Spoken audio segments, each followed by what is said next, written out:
Good evening. The San Dimas City Council and Successor Agency meeting will come to order.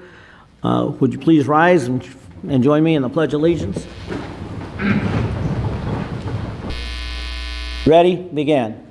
I pledge allegiance to the flag of the United States of America and to the republic for which it stands, one nation, under God, indivisible, with liberty and justice for all.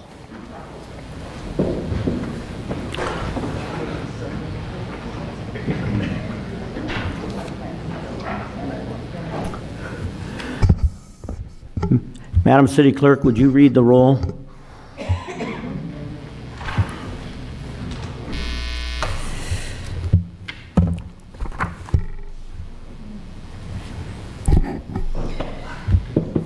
Councilmember Weber. Here.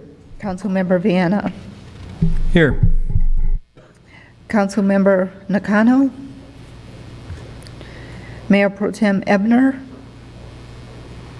Mayor Badar. Here. Record will reflect that Councilmember Nakano and Mayor Pro Tem Ebner are absent. We do have a quorum with Mayor Badar, Councilmember Viana, and Councilmember Weber. Okay, as you might know, there's only 3 council members here, which constitutes a quorum. Unfortunately, both Councilmember Nakano and Mayor Pro Tem Ebner are unable to attend tonight on personal matters. Okay, recognition for recovery, Robin Maguro. I'm not sure. Do we have something to read? It's the bicycle guy.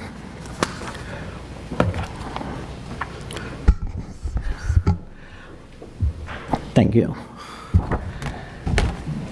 We'll go ahead and read this, but not unfortunately, but fortunately for the people in recovery and the program, Robin is in the process of riding his bicycle 502 miles, which will come to a culmination on Friday evening. So we'll just read this.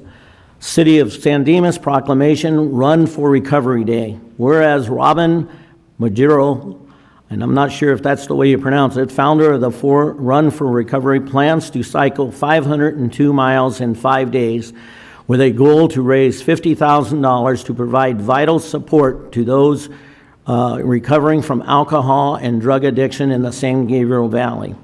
And whereas annually this event draws awareness and helps fund the most vulnerable members of this community through the Pointy House Foundation, and whereas shelter is provided to individuals who lack supportive homes, scholarships, and to assist reunification to their families, reentering individuals to society and leading with a pro-recovery lifestyle, and therefore, I, Emmett G. Badar, Mayor Pro Tem John Ebner, Council Members Ryan Viana, Eric Weber, and Eric Nakano, hereby declare October 1st, 2022, Run for Recovery Day in the city of San Dimas.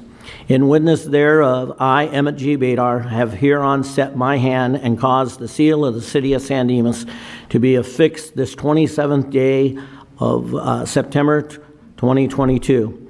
I will make this presentation to Robin and the people who are coordinating the Run for Recovery on Friday evening at Charter Oak Hospital over in the city of Covina.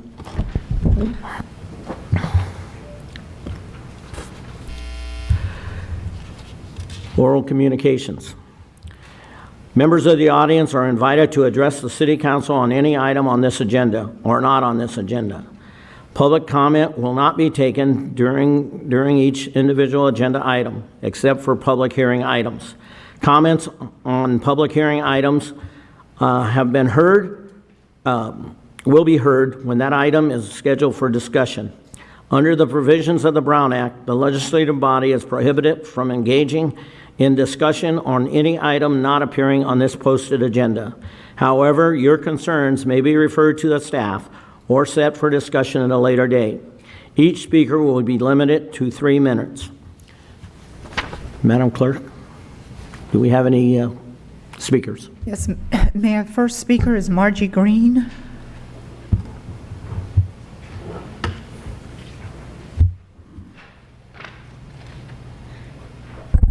Good evening, everyone. Nice to see you all here. The Historical Society, I'm here to remind you, we've got our walking tour. It's a free walking tour of downtown San Dimas, learning about the history of the buildings and some of the history of San Dimas. It starts at the Walker House at 10 o'clock this Saturday. We've got a big day on Saturday. We can start off at 10 o'clock in the morning at the Walker House, and do the tour. That takes about an hour and 15 minutes walking around. Dave Harbin is the one that will be leading the tour. We also have it open at the same time, our gift shop and our museum. We'd love for you to see it. Right now, we still have barriers around the Walker House because they're just finishing up a great paint job. It's really looking good on the outside. So come on by, come in the back entrance at 10 o'clock, or if you're just there for the museum and the gift shop, anytime between 10 and 1. And that's just starting off the day. The day ends with the Oktoberfest, the beer and wine walk put on by the Chamber of Commerce. And Sylvia's here. She'll tell you a lot more about that. But we're having a wonderful day and a lot going on. I'm sorry I missed a lot of you at the ice cream social that the Historical Society put on for its members and guests on Sunday, but we sure had a great time without you. Sorry you missed it, because we really had a fun time. And we used the senior building, and it was nice and cool, but still hot enough that we enjoyed the ice cream. The walking tour, if you'd like to come, and the whole family's invited to that. And it would be great, bring the kids. And if you would, let us know if you can. If you cannot, just show up anyway. We'll be there, but Dave Harbin always likes knowing somebody's coming. Okay, Dave's number is area code 915-990-3395, or you can call the Historical Society office. That's 909-592-1190. Just let us know you're coming, and you can start the whole day off, and you can end up drinking beer and wine and eating food. We've got some great people coming serving that day. Thank you very much. Thank you. Next. Next speaker is Sylvia Melendez with the San Dimas Chamber of Commerce. Hi, everyone. My name is Sylvia Melendez. I'm the CEO of San Dimas Chamber of Commerce, and I want to invite everybody to our upcoming San Dimas Wine and Beer Walk. It's happening this Saturday from 5 to 8 in downtown San Dimas, between San Dimas Avenue and Cataract. This year, we have the most participation that we've ever had. We have 27 stops, including the Pacific Railroad Society Museum. Each ticket online, purchased online or at participating downtown stores, includes 20 tastings of food, a beer, wine, and comes with also a souvenir bag. We also have the most ever vendor pop-ups, and so we encourage you to participate and come out. Those include artisans and nonprofits. Our theme is Oktoberfest, and so in honor of that, we have 9 local breweries coming out.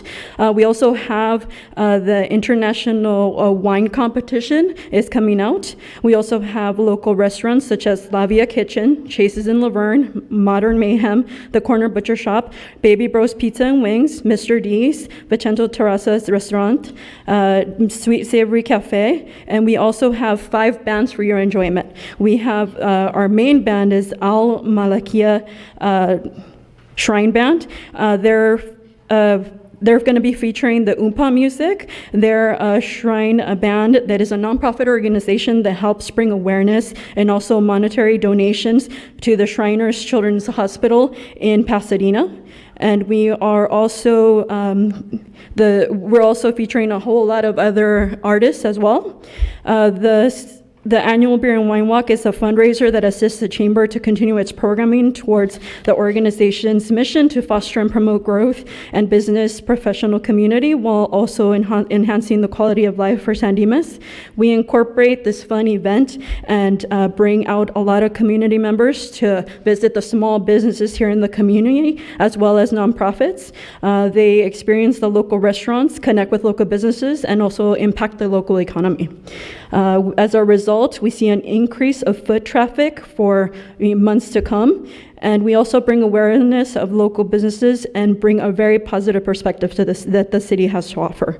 We want to give a special thanks to Margie Green for speaking on our behalf on the last meeting. Thank you, Margie. We also want to thank all of our volunteers, the City of San Dimas, all the local businesses, the restaurants, all our sponsors, including Golden State Water, Waste Management, Foothill Gold Line, all the residents and all the community that comes out.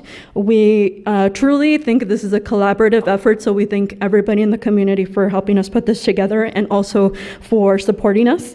And we hope to see you there. Thank you so much. Sylvia, breathe. Breathe. I'm a fast talker. Okay. Next speaker is Lisa Levy.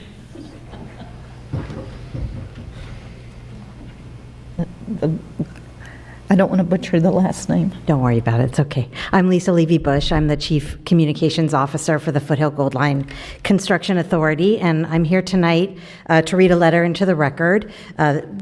This letter was written to Metro after the city initiated the lawsuit against the project. So I wanted to read it into the record. It was sent to Metro on August 29th, 2022, and it was provided to the city staff right after we sent it to Metro. So again, it was August 29th, and the letter it says, the Forest Station Foothill Gold Line light rail extension from Glendora to Pomona began major construction in July 2020 and is on schedule to reach substantial completion in early January 2025. At that time, the Foothill Gold Line Construction Authority will turn the 9.1-mile extension over to Metro for pre-revenue operations. This letter is to inform you of a recent development that will potentially affect how the line gets turned over so we can prepare any necessary revisions to your operational planning, including whether the San Dimas station will be able to open along with the rest of the line. Last week, the City of San Dimas filed a lawsuit challenging the Construction Authority's recently certified Supplemental Environmental Impact Report. The Supplemental Environmental Impact Report approved a project modification that was requested by the city to move the parking facility for the future station from the site originally approved in 2013 to a new site designated by the city. The city is seeking a new environmental review as well as a permanent injunction to stop the construction authority from moving forward with building the parking facility in the newly approved location. The City of San Dimas requested the construction authority to move the parking facility to the new location, and in June 2021, with City Council's approval, formally signed a binding letter of intent to that effect. Quote, the city does not desire the project's parking facility to displace the city yard parcel and desires instead that the project's parking facility be located on, different words, but the city's park and ride lot. The construction authority moved quickly and in good faith to accommodate the city's request. The construction authority initiated the necessary environmental review and in July 2020 certified the final supplemental environmental impact report to move the parking facility as requested. The construction authority always knew that moving forward with the city's requested project modification so late in the construction timeline would leave little room in the schedule to purchase the land, procure the contractor, and build the parking facility in time to be completed with the remainder of the project. But we were confident it could all get done in time with the city's cooperation. However, as the city moves forward with this lawsuit, the likelihood of meeting that very aggressive schedule becomes unlikely. So in conclusion, while the schedule for the entire project remains intact to be completed and turned over to Metro in early January 2025, the schedule to build parking at the San Dimas station will certainly be impacted by the lawsuit, and there is a significant possibility, therefore, that the station and related parking would not be able to open with the entire project in 2025. Therefore, it is the Construction Authority's intention to turn over the line to Metro in early January 2025, so Metro can begin its planned operation in the middle of that year, albeit with initial operations likely skipping the San Dimas station. The Construction Authority will perform whatever work including train control adjustments necessary to initially skip the San Dimas station and then to add the San Dimas station to the operations once the parking facility has been completed.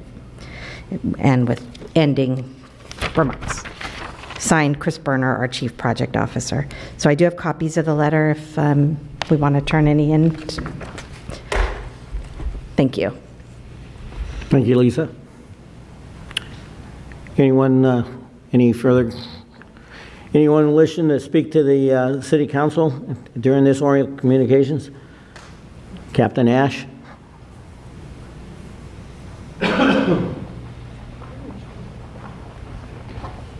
Good evening, Mayor, City Council.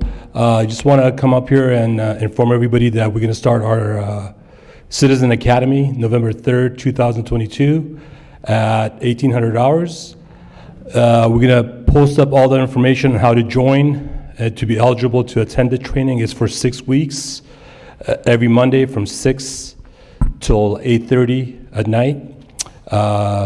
There's going to be the flyers going to go on our website, Instagram, Facebook, and also on the city's website, and it'll have clear instructions on how to apply to take part in the Citizens Academy.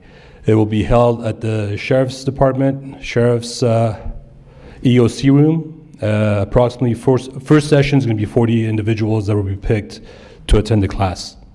Any questions? Any questions? Great, thank you. Thank you, Cap. Anyone else wishing to speak to the council? Seeing none, we'll move on to the consent.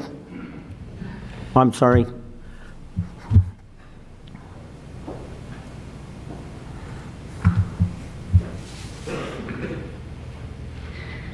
Good evening, council members and audience.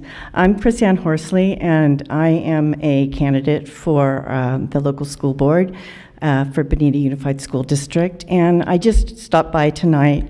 It's been a while since I've been to a board meeting, but I was a principal here in San Dimas for 17 years and a curriculum director for the last 5. I've recently retired and really just love working with the school district and giving service to this community. I am your local candidate. I'm running against another person, but from Laverne. But I just want to thank everybody in San Dimas for the outpouring of support that I've received. A lot of businesses and a lot of homes have put up my yard signs and offered support, and I'm just very thankful to be living in this community. I also want to say I'm going to be there at that beer and wine walk on Saturday evening. I'm also the president of our Seroptimus Club, and we'll be handing out flyers for Luna Fest, which is it's a fundraiser we do for Bonita's children. It's going to be at the BCA, the Bonita Center for the Arts, on October 8th, and we'll be handing out flyers at the Beer and Wine Walk. So thank you for that opportunity. Thank you. Anyone else wishing to speak to the council? Okay, we'll move on to the consent calendar. All items on the consent calendar are considered to be routine and will be enacted by one motion unless a member of the City Council requests separate discussion. Mr. Mayor, I'd like to pull item number 4 just for a separate vote, no discussion. Other than that, I would move approval of items 1 through 3. Second.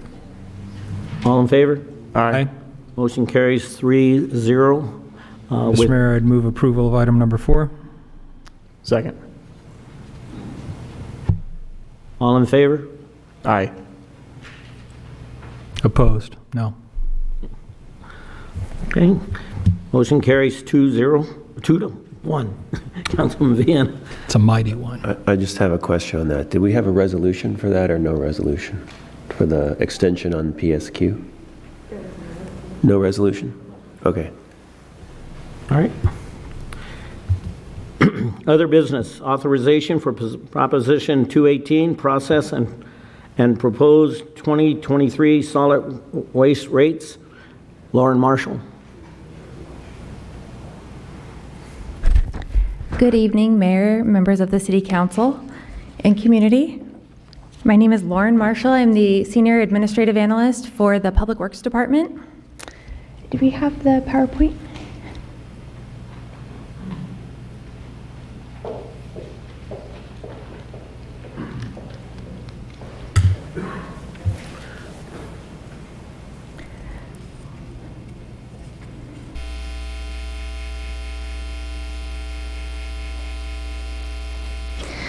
Okay, so tonight, as the mayor mentioned, staff is requesting that council set a public hearing date for Waste Management's proposed 2023 solid waste rates. So the council is very familiar with the reason for SB 1383. I'll just do a quick recap. We are experiencing a lot of climate change throughout the world, but specifically in California, this is one of the highest pollutants, methane gas, that is produced through decomposing organics in our landfills. So SB 1383 proposes some new programs to reduce those super pollutants and also provide organics and waste collection throughout the state, the edible food to the food insecure, provide recycled organic products within the market, which includes clean fuel, mulch, compost, and then new and expanded recycling job opportunities. Altogether, they anticipate that this would lower greenhouse gas emissions by about the equivalent of 1.7 million fewer cars per year on the road. And this was enacted January 1st, 2022. And there are many responsibilities that jurisdictions are responsible for. And I'll just run through these really quick. It's to provide organics collection services to all residents and businesses, which we are currently doing for the most part. I'll explain that in a moment. Establish an edible food recovery program. That's also in process. We have some amazing edible food generators in our grocers and our restaurants. Conduct education and outreach to the community. This is ongoing, related to all these components. And then procure recyclable and recovered organics products. And then secure access to recycling and edible food recovery capacity. So this is providing to the food insecure, as I mentioned before. And then the biggest, most labor-intensive component for jurisdictions is the monitoring, compliance, and to conduct enforcement for all of these components. So I've broken the rate structure into two different parts for the purposes of clarity this evening. And this is a table you guys see every year, the council sees every year. It's related to the service component, so that's the cost of operations, and then the disposal component, which is the landfill costs that Waste Management charges the residents, and it's based off of the recycling, where the recycling is taken, the organics is taken, and the trash is taken. So these are weighted. The max a service component can be increased per the franchise agreement is 5% annually. So you'll see that capped at 5%. The actual percentage was 5.14%. The franchise agreement also states that 0.14% can actually be carried over to the rate in 2024. So I just want the council to be well aware of that. And then so total for the disposal component and service component together is an increase of 7.13%. So we all are very aware of inflationary costs and its impact on everything. And unfortunately, our rate structure for solid rates is no different. The second part of the rate structure, I'll go through what we usually talk about, and then I will explain what's in the red. So the proposed rate adjustment for a standard residential service is usually the 64-gallon can. So that is proposed to go from $32.78 per month to $36.50 beginning January 1st, 2023. The most standard, again, we also have the senior curbside collection rates. We have the 35-gallon going from a $19.70 per month rate for senior residents to $22.49. And then again, 64-gallon going from 22 to 95 cents, and then, $22.95 to $25.97. And then the 96-gallon, $26.23 to $29.48 per month. I do usually pause at this point in the presentation to remind all of our residents that are 65 and older to apply for that senior discount, and they can contact the city or they can contact Waste Management to get that discounted rate. So now for the red. The program fee outlined above in red is the particular fee that relates only to residential services. This is not seen in commercial right now because it is already included in the commercial rates. So because of that, and let me go to the next slide, we go back to the compliance and monitoring enforcement that takes effect in 2024, January 1st, 2024. This is extremely labor intensive. This involves route monitoring. This involves a sampling of every single route annually that the city has on its solid waste routes, and that's for all 3 cans. So Waste Management's proposal to help us with this is called Smart Truck Technology. So what happens is the truck drives up to the house, it geolocates the cans, it takes a picture as the cart is being emptied into the truck, and that image is reviewed by Waste Management staff. And then if there's contamination found, a picture is attached to a letter, and the letter provides education and a reason why that occurred, and then that notification and education is sent to the customer to hopefully prevent that from happening in the future. Staff did make every effort to keep costs down as much as possible here. Originally, the proposal was for the 5.6 trucks that serve each can in San Dimas every week to have one of these cameras. We're interested in compliance most of all, and so we reduced that to 2 trucks, which means there's also less Waste Management staff that need to review this footage and send out these letters. So we did make every effort. That's what that $1.38 encompasses. And then, of course, there's the additional compliance reporting related to that we have to provide to the state annually.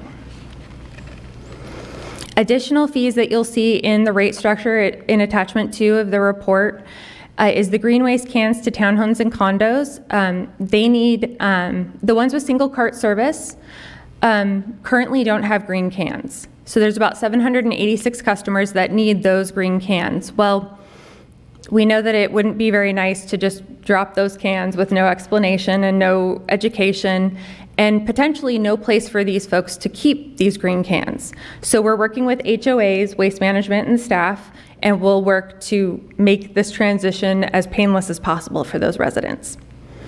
Additional recycling and organics carts is another service. So organics has now become the most expensive waste stream to process. The closest facility that we have to process this is going up north about 200 miles to Tulare, because there just isn't enough infrastructure in the state to support all of these folks. So with that said, additional carts will come additional cost. So an additional green cart will now be an additional $7 on top of the base rates that you see every month. That's actually stair-stepped. So next year, in 2024, it's slated to go to $14 for that extra can. We also have some really great recyclers in the city of San Dimas. So the current gray cart, which will soon be blue, it's going to be transitioned out over the next 10 years. That cart will actually, for a third recycling cart, it will be an additional $5 per month. So I just wanted to point that out to the council as well. Last year, the council had adopted a contamination fee for both commercial and residential that was about $59. This year, commercial, it will go up to about $63, $64. That's a lot for a residential trash can. So we are proposing that, at the recommendation of Waste Management, that that's a $20 contamination fee for residents versus a $64 contamination fee for residents. So that's also in the rate structure. The Prop 218 noticing process. This is what we're asking council to allow the initiation of tonight. It does require that the city provide all properties receiving service for which the fee is charged, so in this case, waste disposal rates, with a minimum of 45-day written notice prior to the city council holding a public hearing on the proposed rate increase. So you can see tonight we're requesting that the rate hearing be set. The notice will then go out 45 days prior to the public hearing. The public has 45 days to contest that rate adjustment in writing, and it's 1 protest per property. So for example, if you have a property owner who rents, only 1 of those protest letters would be counted for that property. And then from there, we will go to the November 22nd, 2022 rate adjustment hearing, public hearing, and that will be when council votes to decide whether these rates are implemented or not, and if so, Those approved rates would take effect January 1st, 2023. So we have a slight amendment to the recommendation in the staff report related to when those written submissions for a Prop 218 protest can be received. And this is so council will go into the hearing at the very beginning of the hearing and know how many protest letters were received. So tonight staff is recommending that the City Council authorize staff to initiate the Proposition 218 process to adjust fees for solid rate services by sending the proposed public notice, which is an attachment 2 of your report, to the city attorney for final approval, with the minor amendment deadline for submission moved forward the day of the public hearing to 12 p.m. and set a public hearing date set a public hearing on November 22nd, 2022 for the City Council's consideration of the proposed rate schedule, and additionally appropriate $15,000 from the general fund for printing and postage for this notice to go to all city ratepayers and property owners. And that concludes my report, and I'm available to answer any questions you may have, and our Waste Management representative, Lily Coroa, is also here to answer any questions. Thank you. Lauren, what happens if the city council fails to approve this?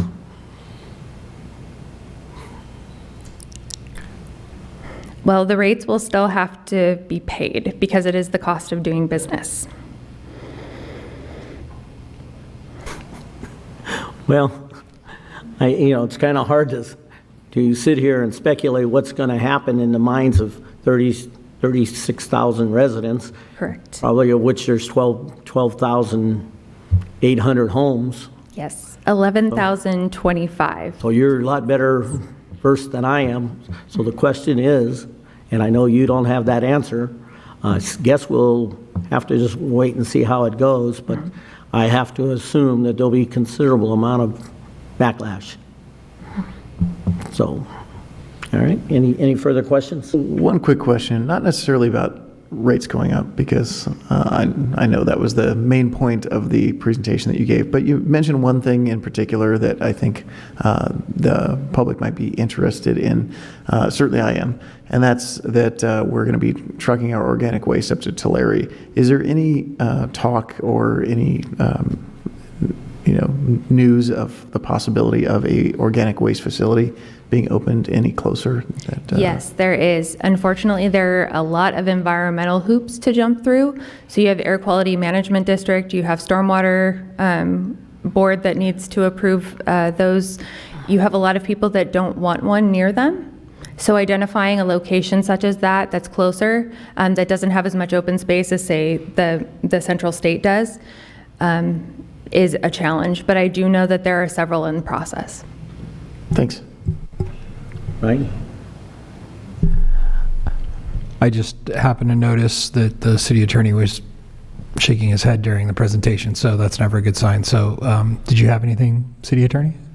I just needed to consult with staff before the council approves this, but you can continue deliberating and I can go speak with her. You can call a quick recess. Very well. I think we better call a quick recess.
Well, I wanted to report to the council mayor on one legal issue. We want to no longer recommend the minor amendment deadline for submission of 12 p.m. on the day of the public hearing so that we can allow members of the public to bring their written protests to the actual public hearing and submit them at that time. So essentially, the recommendation is what's on the screen, just not with the red language there. Is that consistent with what's in the original staff report then? Yes. Okay. I'm just generally going to say I'm not a fan of this at all. I haven't been a fan of even the SB 1383 from the onset.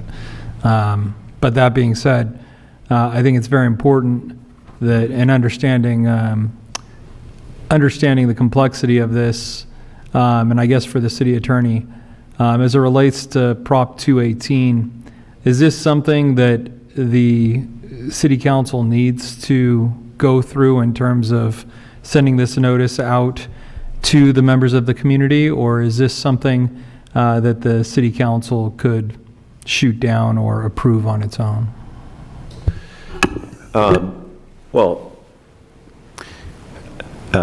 You do need to go through the process to send out the notices to the community and accept any written protests that are submitted at or before the public hearing on November 22nd. If you receive a majority protest, then of course the council cannot impose the rate increases.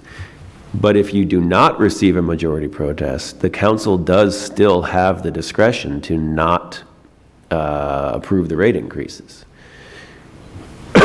It would be a cost that comes out of the city's general fund then to pay for waste hauling services for our under our contract with Waste Management. But yes, even if there is not majority protest, the council could still decide on November 22nd to not vote for the rate increases. So no matter what, the taxpayer is going to end up paying this. That's one way to look at it, yes. Yeah. All right, well, I'm generally not supportive of it, but I understand the broader picture here and what we need to do. So I highly encourage everybody to participate. And if you're going to protest it. I guess one other question for the city attorney. Let's say hypothetically, are we as residents, the council members, are we allowed to submit one way or the other, or should we recuse ourselves from that? No, you are allowed to submit a protest if you would like, if you are a property owner or a ratepayer. I'm not sure anyone can figure out where I'm probably going to be on this, but stay tuned. All right. And so when we're talking the majority, we're talking about that 11,000 plus homes. Yes. So I can guess on this one too, and I think I do know where you're at. But I don't know about Eric. No. All right. We'll take a motion. I'll entertain a motion. Yeah, I'll go ahead and make the motion to authorize staff to initiate the Prop 218 process, to adjust the fees for solid waste services and send the proposed public notice to be finalized with the city attorney, and set a public hearing date for November 22nd of 2022 for our consideration of the proposed rate schedule. And then also appropriate $15,000 from the general fund for printing and postage. And I regrettably will second that. Any further conversation? All in favor? Aye. All opposed? Motion carries 3-0 with Councilman Nakano and Mayor Pro Tem Ebner unavailable. Thanks, Lauren. I know this was an agonizing thing for you the last few weeks, knowing you had to come. Thank you very much. Okay, public hearing. Consideration of approval of Resolution 2022-50-50, adopting of a negative declaration and approval of general plan amendment, GPA 22-1 or -0001, adopting the city's updated housing element for the 2021 2029 planning period. Ken? Mr. Mayor, may I ask a question of the city attorney before we proceed? Sure. Jeff, just looking at the language in the resolution and what have you, I just want to be clear and safe that there is no reason for me to recuse myself on anything on this matter. If we start talking about specific sites that are within 500 feet of property that you own, then you'll need to recuse yourself for that part of the discussion and leave the room. But if we're talking about, in general, the housing element, then you do not need to recuse yourself. Okay, and the broad language in the resolution 2250, the whereas, with the proposed Gold Line station, yada, yada, yada, is broad enough to not have an issue there. Yes, you're fine with that. Thank you. Thank you, Mayor. Thank you. Ken?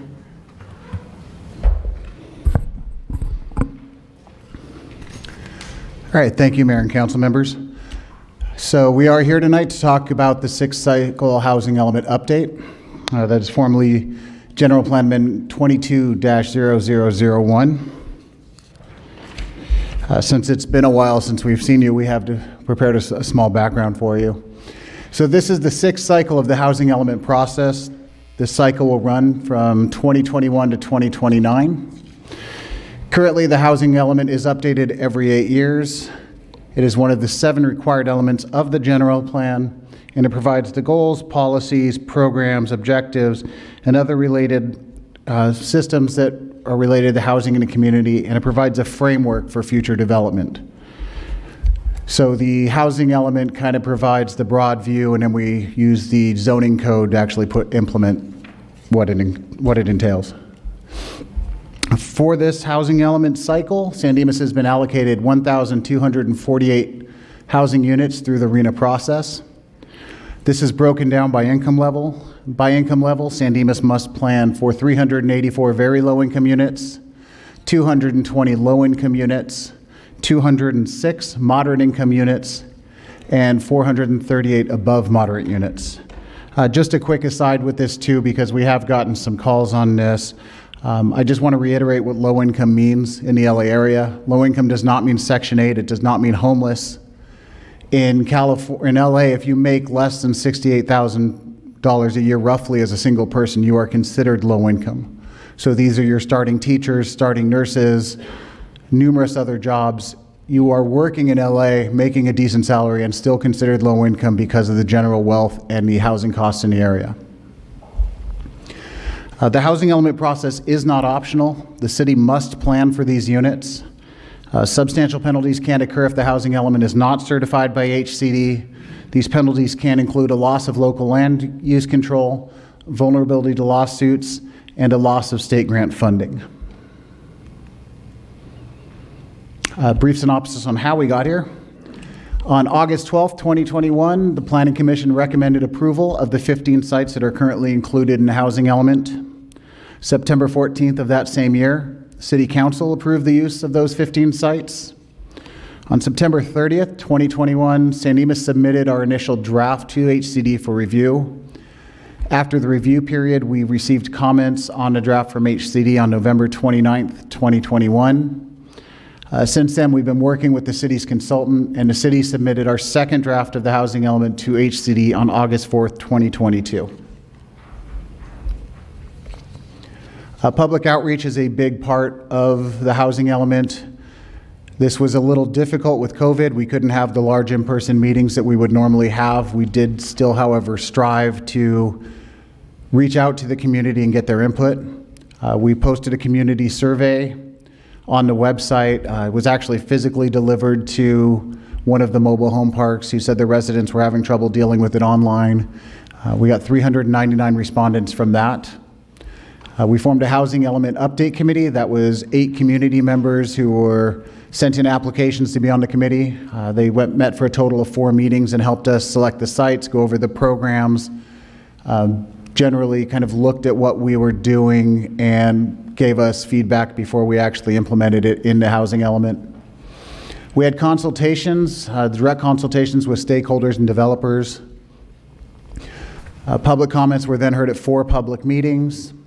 and we did post everything from the community or housing element update community, all the PowerPoints and staff reports from the public meetings, all other relevant documents. Those were all posted on our website on a special page for public review. So for the current cycle, the sixth cycle, new laws have made the process considerably more complex than previous cycles. This has led to HCD reviews taking longer due to the complexity, and it's also entailed much more work from staff and the consultant in order to turn around the comments that were given originally by HCD. That is why we have basically a 10-month lag between receiving comments and resubmitting.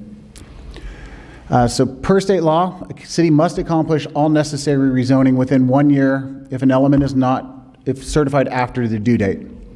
We're after the due date at this point. The due date was last October. Because of this, there were only a handful of cities that have actually been certified as of tonight. The Senate passed SB 197.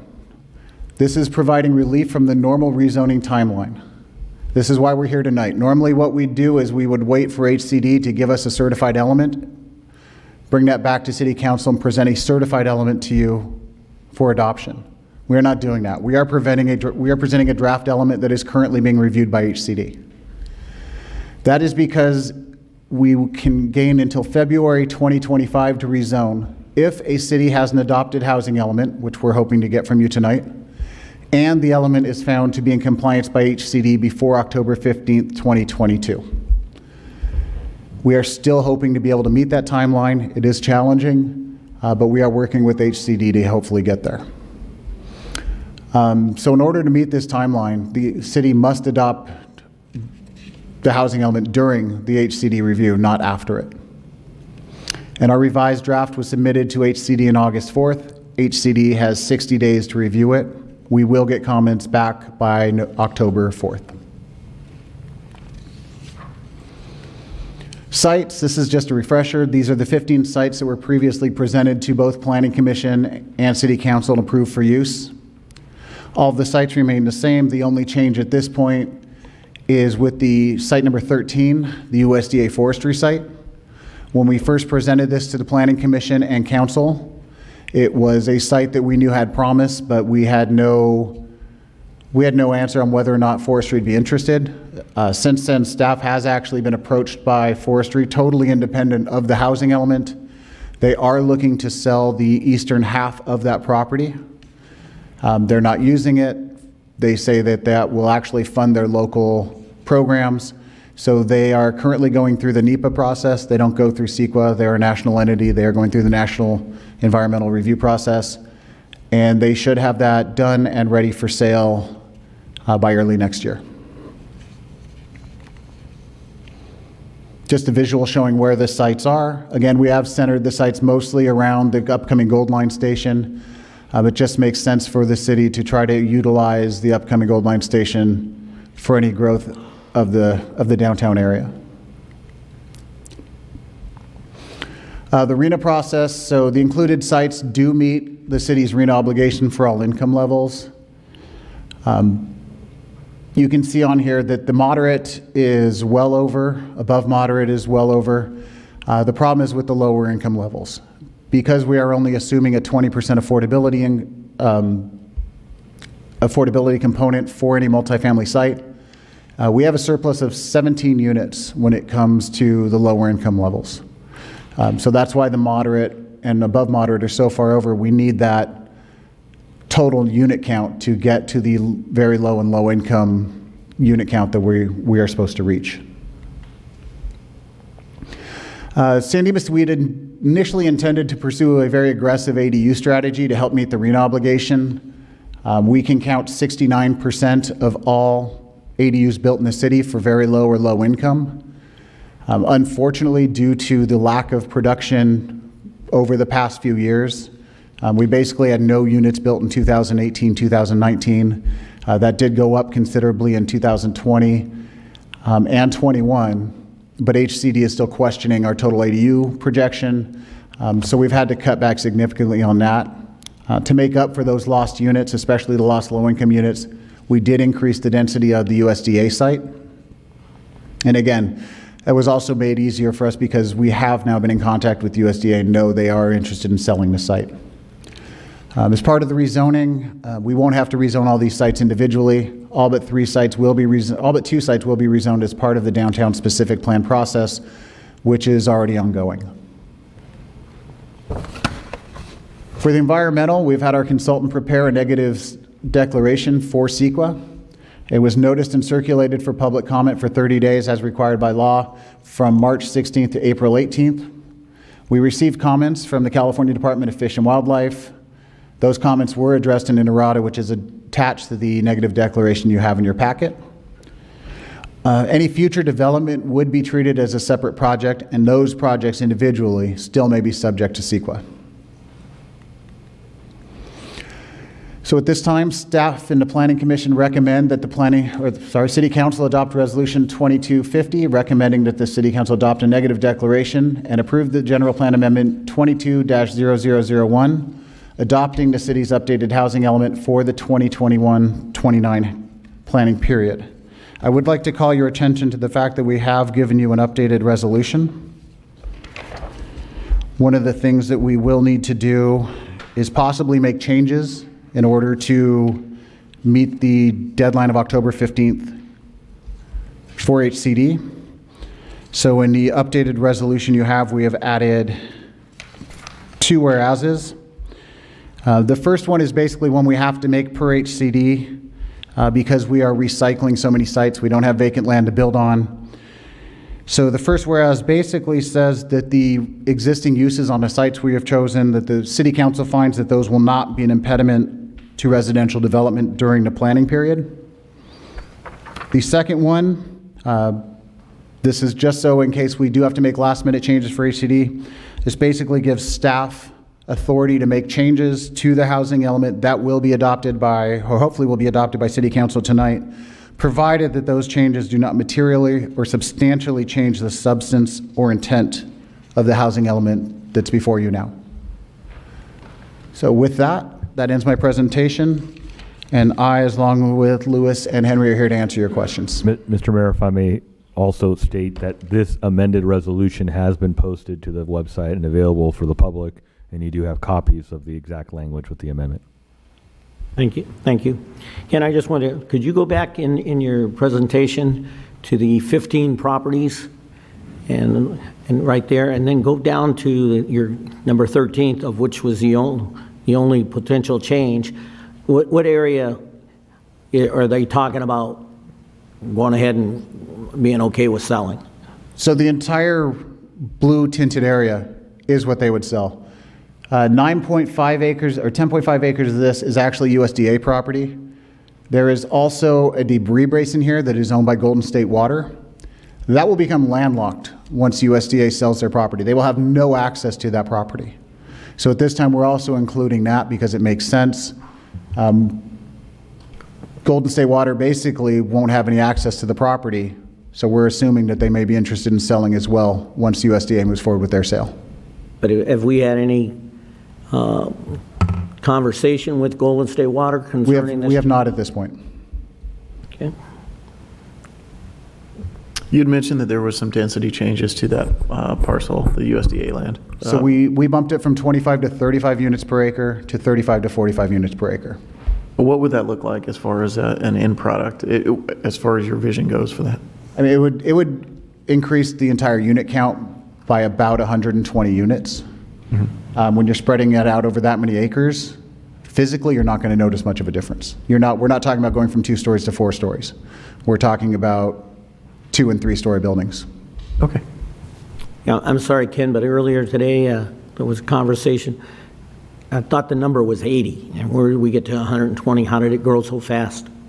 Well, it's a 12-acre. It's roughly a 12-acre site. So when we're increasing the total maximum density, and we're increasing the minimum and the max by 10, so that's where we're getting the 120 from. Thank you. Right. Okay. I'll open up the public hearing. Anyone wishing to speak to this matter, please come forward. And if you would, please say out loud your name. It's for the record.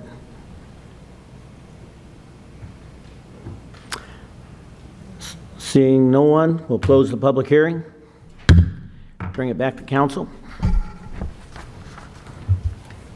I'm just going to say thank you to everyone that put a lot of time into this. I know there was a lot of participation from the public, and this has been a very long process that involved a lot of engagement, and that was, and I think people were very flexible given the pandemic and everything else that's kind of got us to where we're at today. So Henry and all your staff and members of the community participated. Thank you.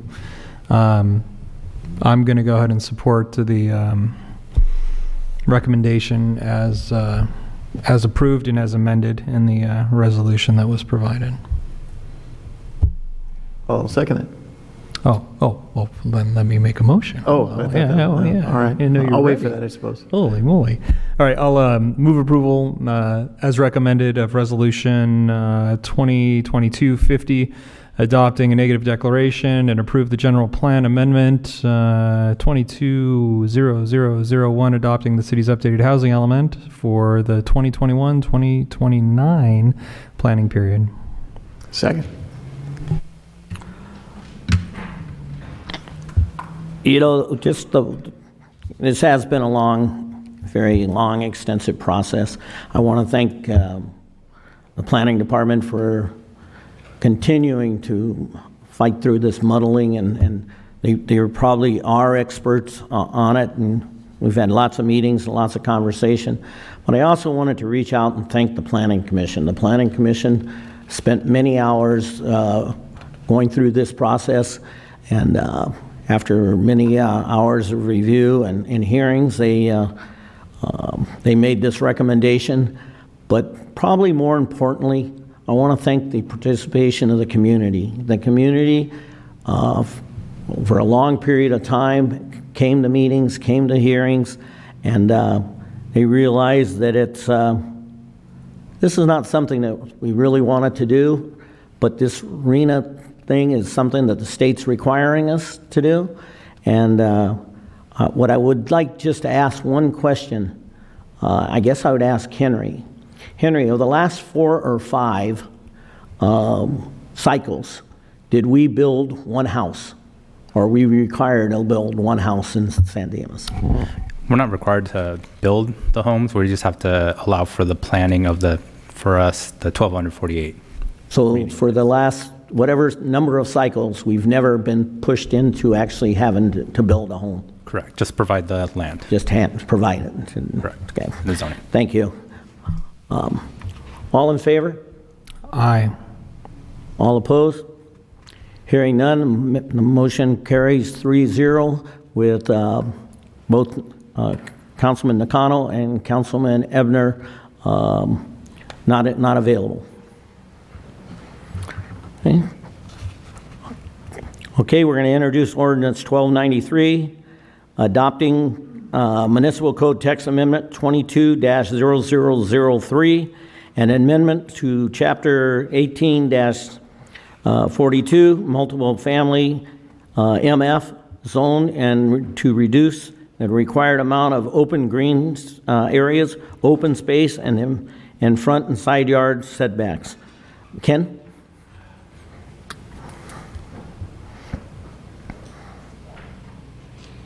You almost gave me time to catch my breath, so thank you. So again, Mayor and Council members, we are here for Municipal Code Text Amendment 22-0003. This is consideration of a Municipal Code Text Amendment to amend Chapter 18.42, Multiple Family MF Zone, to reduce the required amount of open green areas, open space, and the required front and side yard setbacks for developments in the MF multifamily zone. This MCTA was actually done at the request of an applicant, David Yashar. He has requested this to reduce the amount of usable open space required for a new project in the zone. Background, so the applicant has been working with staff for a while on a new multifamily project. The open space requirement currently in the code severely limited the development potential of the parcel. So on April 4th, 2022, the applicant applied for a municipal code text amendment. On May 19th, 2022, the Planning Commission initiated that municipal code text amendment, while at the same time directing staff to look at reducing the required setbacks in the zone.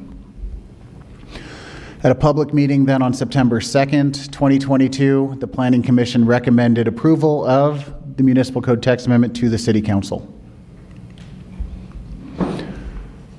Currently, the San Dimas Municipal Code calls for 30% of a parcel to be maintained as usable open space. This is in addition to any driveways, walkways, building space that would be required for a project. That open space also may not include the front setback, which is currently 25 feet, and may only include the rear or side setbacks with a conditional use permit. In addition, staff has identified the open space requirement as a potential impediment to development in the housing element, which we just talked about. As part of this, staff surveyed nearby and similar cities to understand their open space requirements. Looking at the other cities nearby, San Dimas's requirements were much stricter than pretty much any city except for Claremont.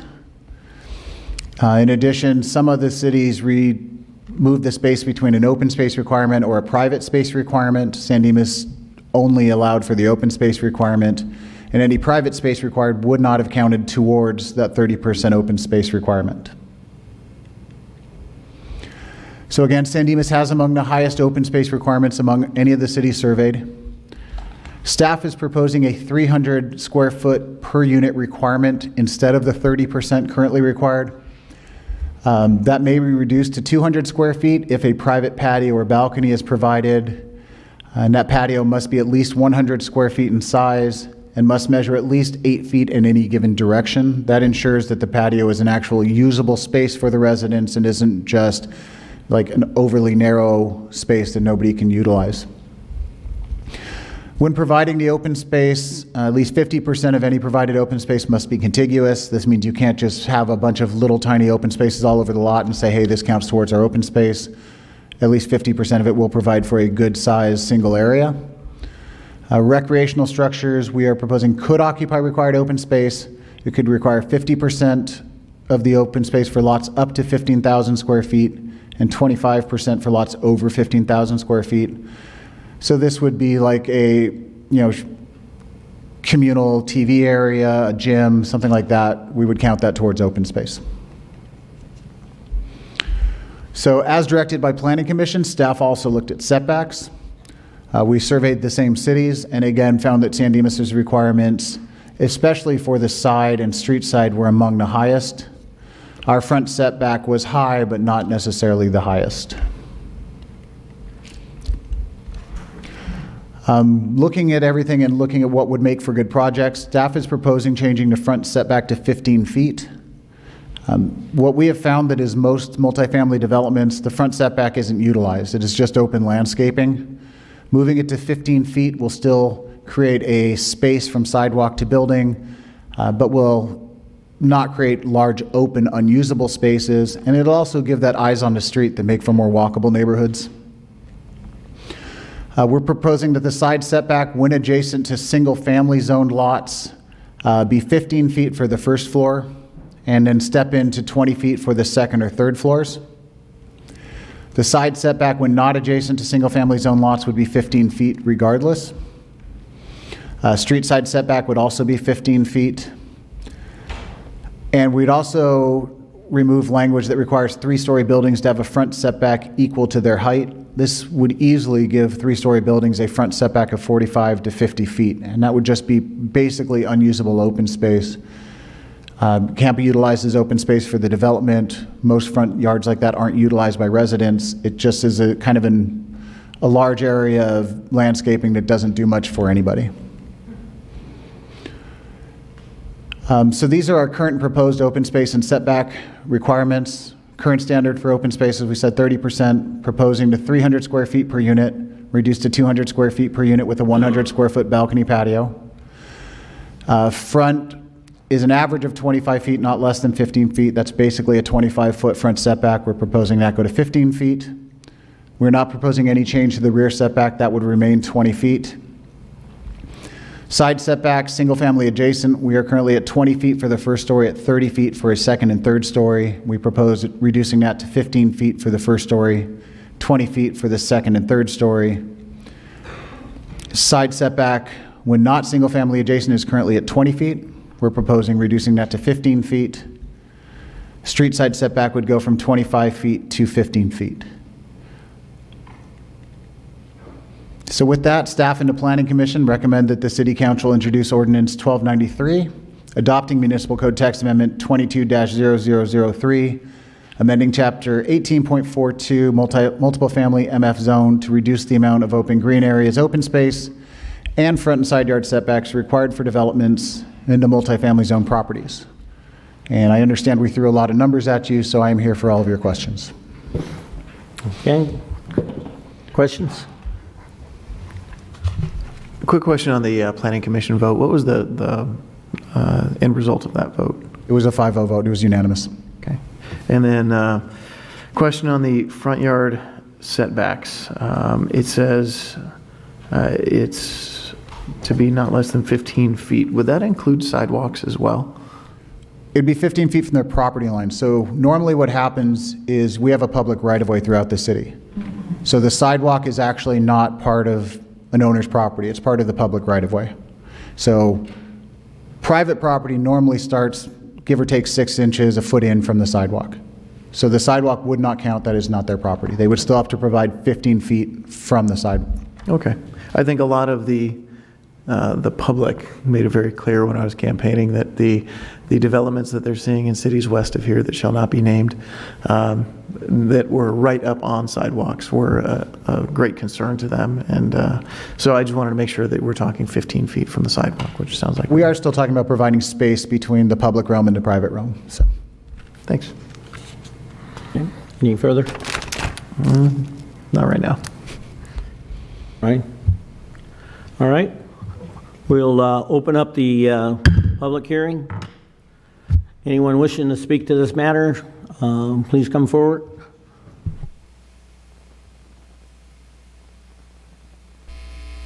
I'm not very good at this. My name's Claire Wilkinson, and I've been a resident for 30 years. And you're wrong about that not being usable space. It's green, it gives us air, it gives us oxygen, it cools the city down because we're going to have a lot more buildings that are going to pull down air, pull down heat. So that open space gives us a cooling system. And we just went through 10 really hot days. And the only place that was cool at my house was in my backyard or my front yard. And my front yard is all California native.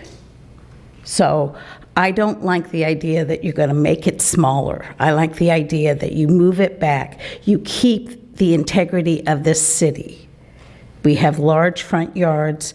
Let's keep that integrity. And nobody wants to be too close to their neighbors. Thank you. Anyone else? Would you please state your name for the record, please? Yes, my name is Ben Heiss, and I agree with the former speaker. San Dimas is about wide open spaces. It's not about density. I agree with everything, you know, as far as the landscape, keeping things cooler. More concrete and steel is just going to heat things up. And I like it the way it is, and I really don't want more density or pulling back, just everything crammed up against the street. Thank you. Thank you. Anyone else wishing to speak to this matter? Sir, I see you edging for your chair. My name is David Yashar. I'm the architect on the project.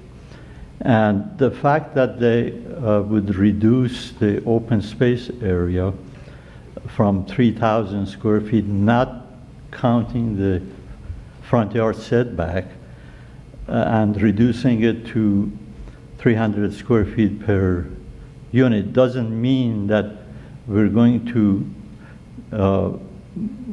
build.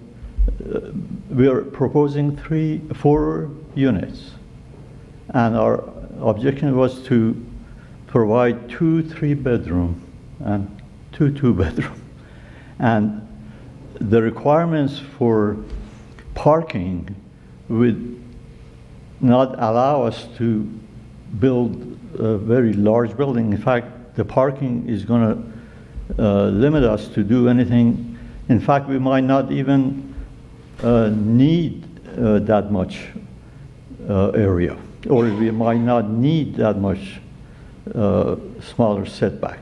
It would just allow us to build the units to a proper size that is, like a 2-bedroom, instead of being like limit us to less than 800 square feet, would allow us to build a decent size 2-bedroom unit.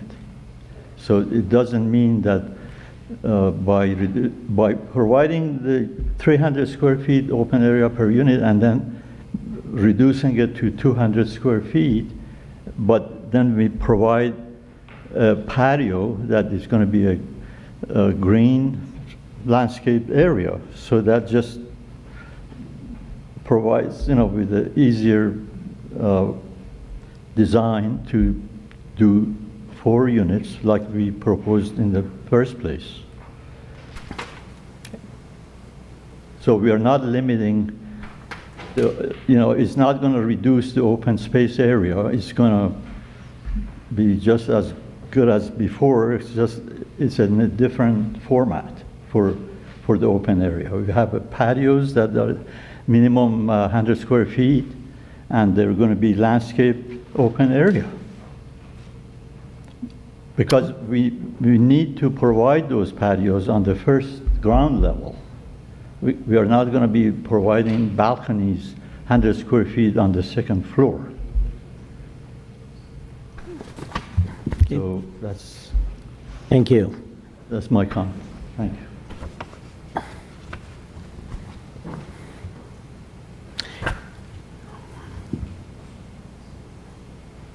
I'm going to be speaking later. My name is Stan Stringfellow, and I don't normally get up and speak at these, but I've been watching this code text amendment for the last few months, and I agree with the first 2 speakers that we would like San Dimas to remain a little more open and not have such density. However, I think it's important that the public understand that this is being forced on the city. This densification, I think, is being forced on the city by the state, and you could lose your right to deal with zoning within the city if you don't comply with these arena numbers. So I think the staff has done a wonderful job here of trying to meet somewhere in the middle, reducing some of the setback requirements, but still trying to protect existing single-family homes and neighborhoods as some of these buildings may go to 2 or 3 stories high. And so I'd be in favor of this amendment. Thank you. Anyone else wishing to speak to the council concerning this matter? Seeing none, we'll close the public hearing. Bring it back to the council. Anything? Ken? Any further questions of Ken? Eric? Yeah.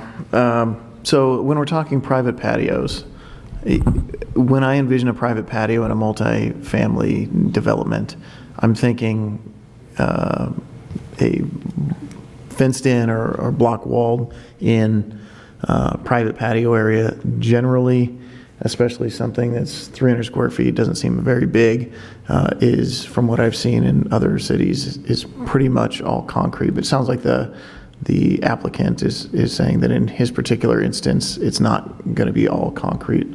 So when we say private patio, for the purpose of the municipal code citywide, would that be still excluding concrete areas, or would that just be, true open space?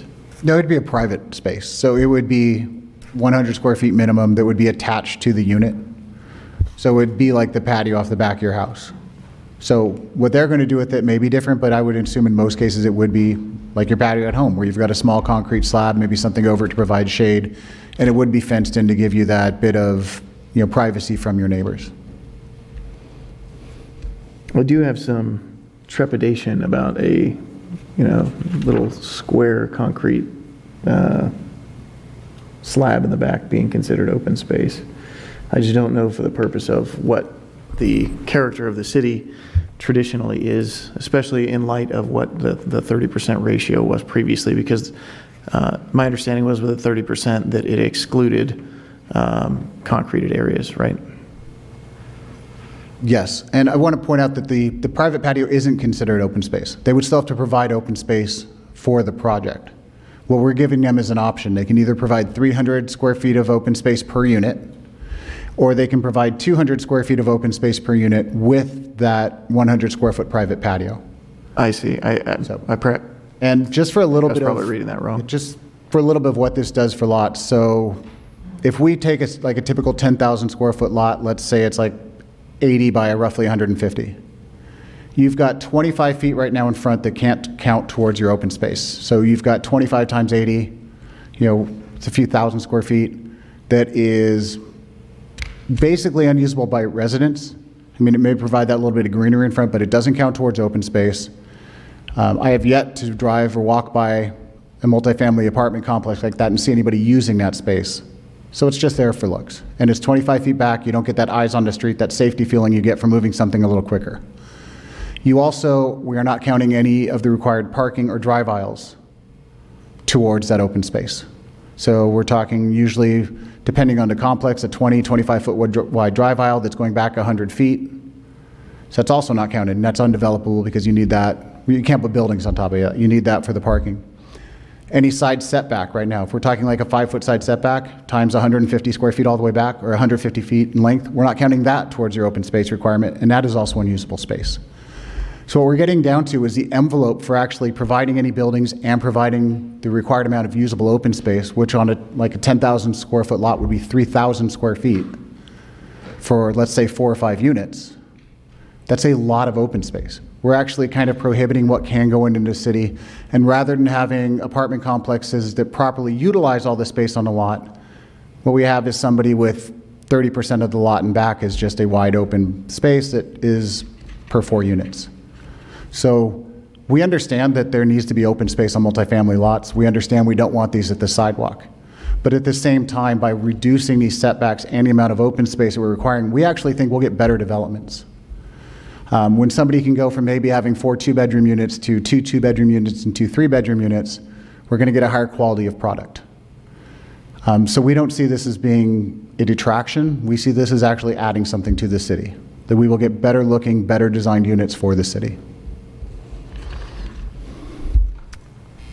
This, one last question. 3,000 square feet in this particular instance on a 10,000 square foot lot as an example, 3,000 square feet being the 30%, would be 55 by 55-ish. And so I guess my question is, if anybody knows on staff what the approximate size of this room is. I know we brought it up in the past. I just don't know if it's stored up here somewhere. I have brought it up for SP11, but I didn't do it for this, so I'm not exactly sure. I did figure it out. Basically, think about it if you're looking at a football field. So if you're on about the 15 or 20 yard line looking towards the back of the end zone, it's roughly getting close to the width of the football field plus that 15, 20 yards in the end zone. So it's a significant amount of space.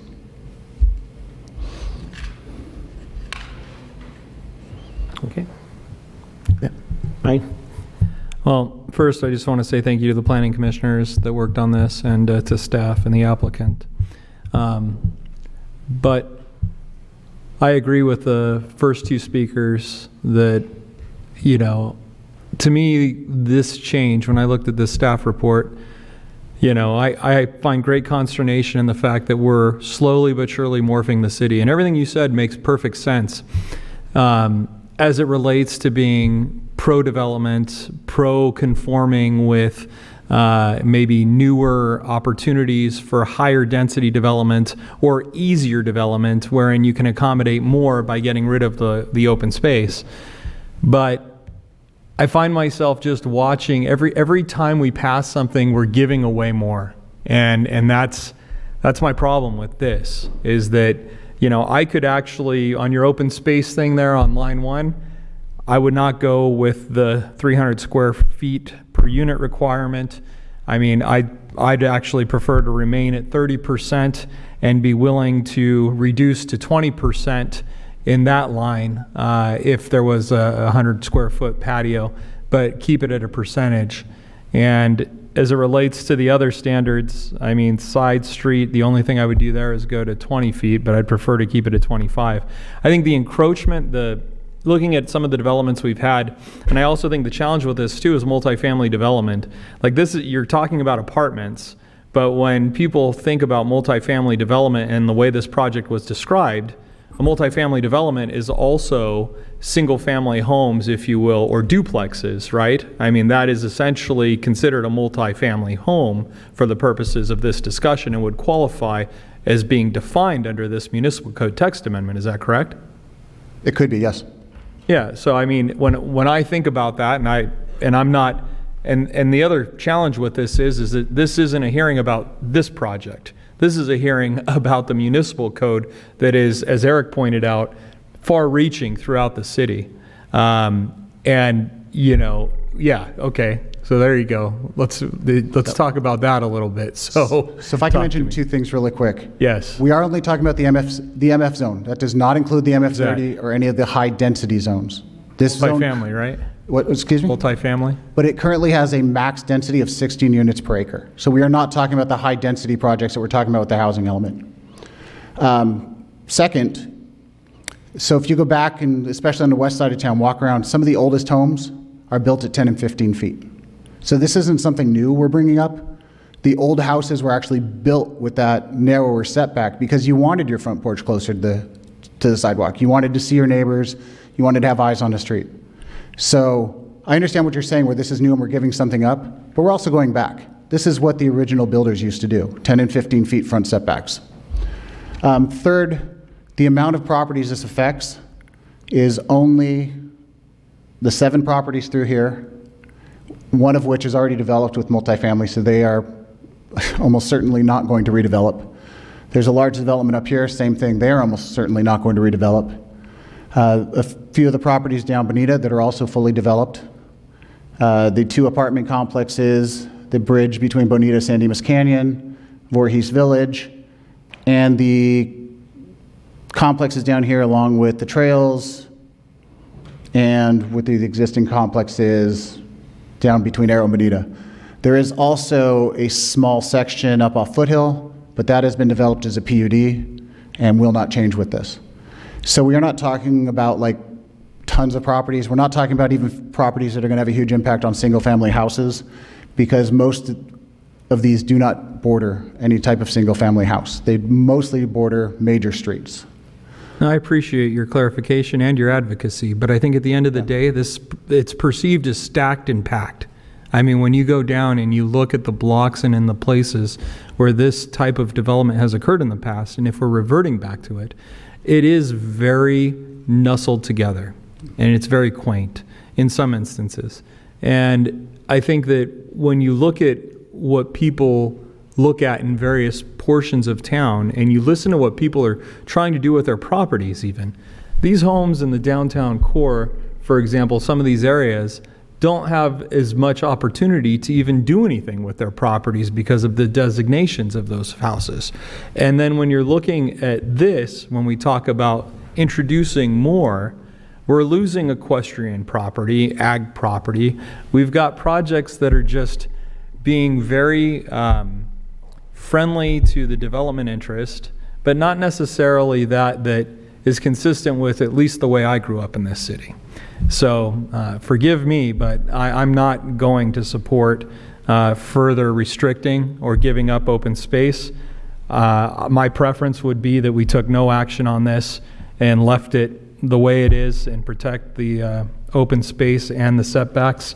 I also think as it relates to setbacks that, you know, we further encroach onto our neighbors. And when I looked at this and I started thinking about some of the other developments, and to be clear, as many know, I have a condo that's a multifamily development. So this isn't foreign to me. But I think it's challenging when we continue to invite that higher density. And then I also think that there are things that come in the realm of quality of life that come in with you when you start packing things in. And that gets into just things that, this sounds all great when we talk about it right now, but when you start talking about where all these trash cans are going to line up on the street and where people are going to park, as was mentioned earlier, and where you're going to have guests over, the more and more that we compact things down, the more complicated things get. It's just like having 5 people in a 4-seater car. I mean, it just, people start losing their minds. So that's where I'm at with it at this point. I appreciate all the effort on this, but I just, I cannot support it. Yeah, as it sits right now, the 300 square foot per unit, I'm just really hung up on, particularly. There's other issues that are kind of not my favorite, but perhaps I could work around them. But 300 square foot per unit just seems like a huge drop from where we're at right now. It's not it's not an insignificant amount that we're changing. So I don't know that. We could increase that if council wanted to. We could increase the unit size or the open space per unit. To what? That'd be up to council. I mean, we thought 300 was reasonable. 400 would also be well within that realm of reasonable. That's we're talking about if you have a 4-unit development and we move up to 400, you're talking at a minimum 1,200 feet of open space. I mean, that's a 20 by 60 contiguous plot. That's a good sized open space when you're only talking about 4 or 5 units. Mr. Mayor, I'd propose that we continue this item to the next council meeting when we have the rest of the council here. This is a complicated matter, and I think the other members of council should watch the public hearing, and then we should further pick this up. That'd be my recommendation. Yeah, I'm fine with that. I could second that. Just a moment, sir. All right.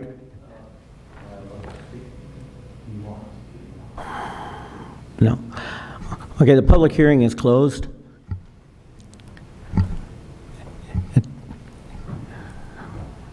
Just a moment, please. While Ken is discussing with the applicant, I just wanted to mention, again, it was in the presentation, but part of the housing element, a requirement by HCD with one of the comments that they had on our housing element was to bring back our MF zone open space and parking requirement as after we approve this. So in the future, we're going to have to come back forward for some type of amendment because they consider our code to be an impediment to develop. So that's one of the other reasons why we're bringing this forward at this time as well, because in the future, we will be required by HCD to revise it in some way, fashion, and they will have to review, and they're going to have to approve whatever we propose at that point as well. So is there a problem with us continuous to the next two? No. I just Because we wanted do to have, inform you. two councilmen not here, and I agree with Ryan, which is hard. I agree with Ryan that both councilmen that aren't here should be able to weigh in on this. But I will say, I want to thank the Planning Commission. I know you guys are doing a great job and you're bringing this forward, but I also have my own belief that things are coming in on me. Everywhere I go, we're got more and more things happening and less space. I was a real advocate of the 6,500 square feet or 7,500 single housing initiative that we did, and I still support that to today. And there may be other issues that come up, but I think we are starting to just come together with. You can't drive down the street and see any space, and I am concerned about that. And as I drive around, say, Claremont, or I drive around Glendora, and I listen to people talk, they're having the same problem. They get upset with the fact that we have these massive buildings, and, you know, if you build it, people will come and they will live in it, and that's, I think it's our responsibility to make sure that San Dimas is still what we all believe and what we grew up in, and at this point, there's a lot more to this, so I'm going to agree with continuance on this. Can we have a date definitive to the next 2 weeks?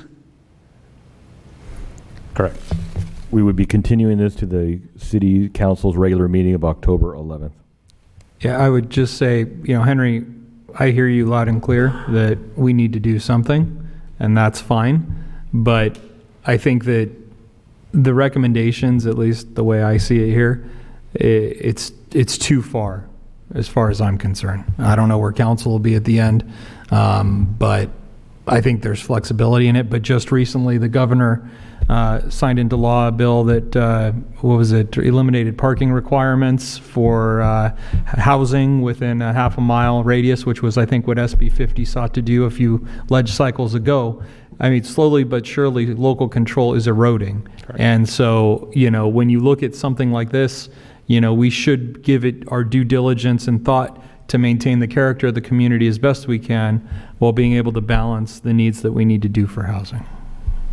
And I do believe that for the best interest of the proposal right now, it would be to have the entire council weigh in on this. So we'll continue this for 2 weeks.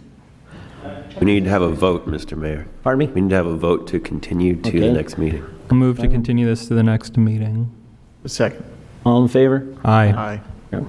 Sir? Yes, I'm Nasser Zomarot. I'm the owner of 912 San Dimas Avenue. And the neighbor, 994, we have no 902, agenda item. Sir? they are all my Sir? friends. Sir? And yes. Sir, I'm sorry, but the public hearing is closed. You can, 2 weeks from now, if you want to come back by. In fact, I'm now being told by the city attorney and the city manager that there will be no open session 2 weeks from now. It's closed. 1 minute, I can share my point because I'm invested. No, sir, in I'm this. sorry. It won't make the record. Thank you. Oral communications, perhaps? Sir? Yeah, Sir? You can come back up in about 15 minutes. Listen. Okay, in about 15 minutes, you'll have an open communications. You can oral communications in about 15 minutes. You'll have 3 minutes to say whatever you need to say at that point, and it'll be on the record. And when it's going to be? Pardon me? When? Probably about 15 minutes, 15, 20 minutes. From when? You mean? From like when you sit down. Oh, I see. Mr. Mayor, just to clarify, the public hearing record is closed, but oral communication can be spoken by anybody. It will just not be part of the official record of the public hearing. Right, but it'll be heard. Right. Okay. Okay, we're going to introduce ordinance 1294, approving municipal code text amendment 22-0004, a request to amend a specific plan number 25, area 1, chapter 18.542, to allow two-story residences in all lots and allow certain accessory structures and use within the proposed no-build area. Modified lots 7, 8, 20, and tract 70583-02 on the properties located within the specific plan number 25, area 1, approval of addendum to the environmental impact report. Marco? Good evening, Mayor and Council Member. Specific Plan 25 Area 1 consists of the Prasad Estates housing development, which is comprised of 65 large residential lots. When approved in 2010, the project was conditioned to only allow 16 of the 16 lots with two-story homes. The remaining lots were only allowed to be one-story. In 2012, the applicant applied and was approved by the City Council to construct on the one-story lots a partial second floor limited to 10% of the habitable area of the first floor, or 950 square feet, whichever was less, with a maximum building height of 30 feet. 5 feet less than the maximum allowed for 2 stories at 35 feet. The Posada community is currently under construction with 8 homes completed, 2 of which are the models, 13 homes in different stages of construction, and another 17 that are starting construction in the next few weeks to months. About 17 lots are still available at this time. There are 6 model types. Each model has 3 to 6 different architectural styles and colors to choose from. The house up above are models 1 through 4, which are the limited 1.5 stories. Well, they're limited 2-story, I should say. Here is model 5 and 6, which are the full 2-story plans. These homes are being built, and as they're being built, one can start to visualize and get a sense of how the community will appear and how the homes relate to one another and the streetscape. It's difficult to differentiate between the homes as they are similar in mass and scale and height. Of the 56 lots, only 2 are proposed as a full single story at this time. The Posada community in itself is its own neighborhood, as there's no other communities or neighbors next to it, as you can see up on the aerial. There is also very limited negative visual effect to the surrounding neighbors, as the housing structures can barely be seen from surrounding neighborhoods. Staff believes the request to allow unrestricted size second floors is reasonable at this time. The applicant is also requesting a code text amendment to allow certain accessory uses and buildings within the no-build area of lots 7, 8, and 20, which are shown on the screen. A portion of the no-build area, which is highlighted there in yellow within these 3 lots, blends into the rest of the flat portion of the lots. No residents or portions thereof would be allowed in this area, with the exception of accessory dwelling units, ADUs, which cannot be restricted by state law. The no-build area modified, as shown up on the screen there in purple, on the subject lots 7, 8, and 20, cannot visually be identified when standing on the lots, as the building pads of these areas is flat with the rest of the remaining lot. You only can tell the difference based on maps, based on identifications, but when you go out to the lots themselves, they're flat, so you can't see the difference between the no-build area and the regular lot itself. This is lot 20. This one is a little bit more difficult to show on the screen as the no-build area, as the area kind of goes up the hill and through the side. And here's another view of it there from another angle there. So as part of the amendment, staff is also would like to add 2 sub-areas within the code. And the 2 sub-areas would be a no-build area natural and a no-build modified. To clarify what uses would be allowed within these 2 areas. The no-build natural area would be areas that have not been disturbed, that have not been partially modified as part of the original approved grading plan. And then for the modified are the areas that have been modified within the no-build area. Within the no-build modified area, we would allow these uses that currently are not allowed, but are allowed in the rest of the lot, such as arbors, trellis, pool sheds, pool equipment. So the number of items that would be allowed within the no-build modified area.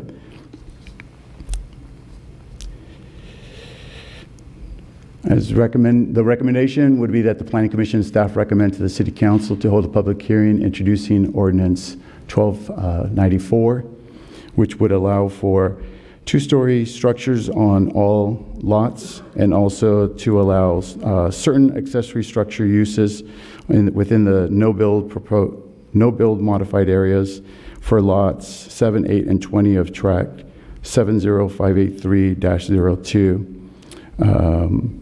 I have one correction to make within the ordinance itself on page 499 under number 2, no build area modified, letter J. It currently reads as pool slides, It should read swimming pools and pool slides. So we're adding swimming pools to the allowable uses within that area. And that concludes staff's report. We also have the applicant here to answer any questions you may have. Any questions?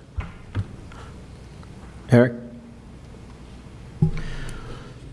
I guess not much of a question, but more clarification. The no-build areas that we're talking about modifying, what is the intended purpose of having that as a no-build area if it's flat and level? And So the no-build area was intended so that we reduce, you can see I don't know if you can actually see there, but there is a hump there at the edge of that slope area there. And the no-build was intended so that we would reduce the drainage into those hillside areas, but also to try to protect some of the vegetation that's further down. And you could see it there. So within these green or yellow boxes, the lot extends all the way to the end there. So you have this natural area and then the area that was graded. So we're still preserving this natural area here, which wasn't part of the original grading plan, or not part of the grading plan.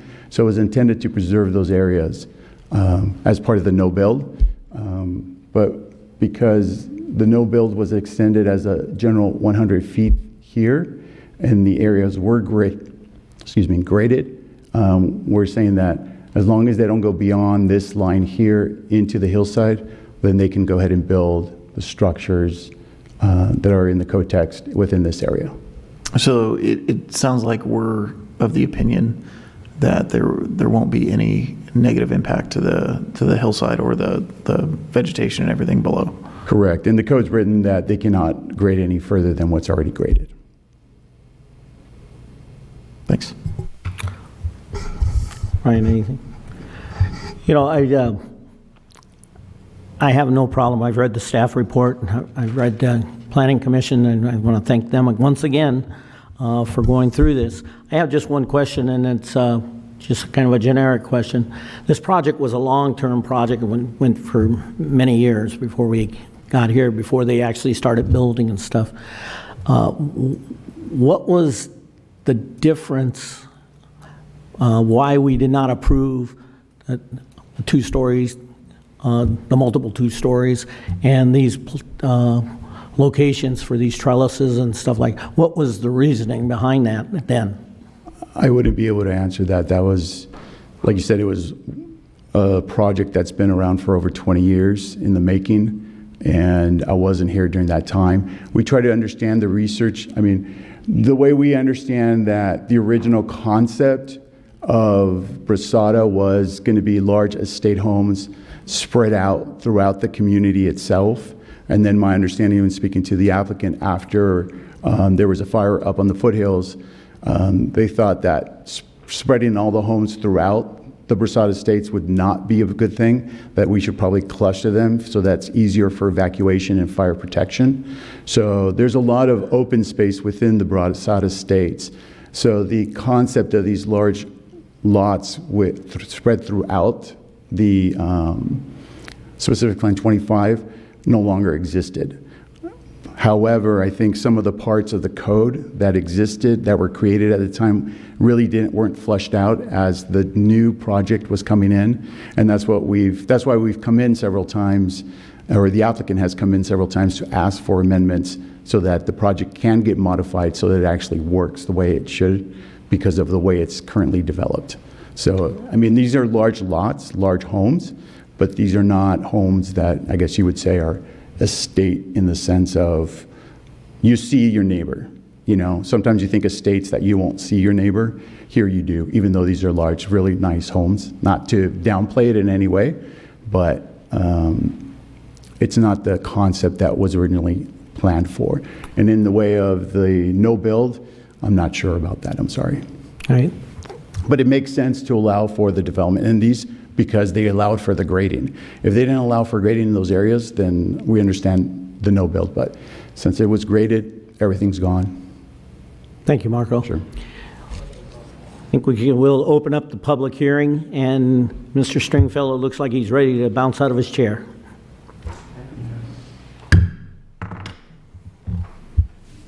Okay. Do I only get 3 minutes? No. Okay. Is the program up for the? I have a program that will perhaps answer some of these questions. But I'd like to just begin, Mr. Mayor, members of the council, I'm grateful to be here tonight and to have the opportunity to be heard on this.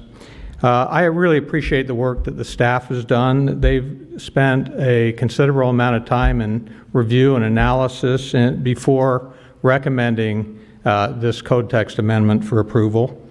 And I hope that what I can do is answer some of your questions and add some additional support to their recommendation and the Planning Commission's recommendation for approval of these code text amendments. Rather than go through everything, I would just like to make a statement about the two-story amendment, and it kind of goes back to your initial question about why. You know, originally, this was a 277-acre site, and the vision of the staff at the time in the early 1999-2000, was to have single ranchette-style homes all over the mountainside. And there was a couple of things that happened, but one of the big things that happened to change that development vision was the station fire that happened in August of 2009.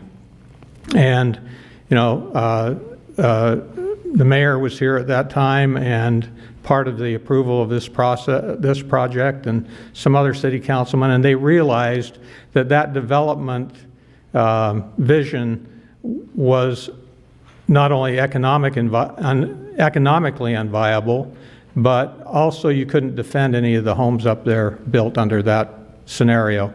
There wouldn't have been the infrastructure for it. It was just infeasible. And so there was kind of this idea of a cluster development. Today, the Brasada project consists of 65 lots that affect about 90 acres. And we have put the other 160 acres approximately into permanent conservation. We've put Shea Canyon and Schuler Canyon into permanent conservation. And much of the foothills that you see up there will never have homes on them. And we hope that they'll remain, and they're what the community actually looks at. So we're very proud of what this project has become.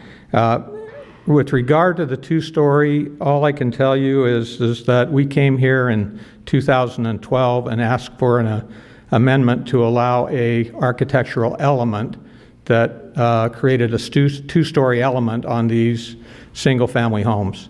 And that architectural element has had a significant impact in the design and development of the award-winning architecture that we found in Brasada.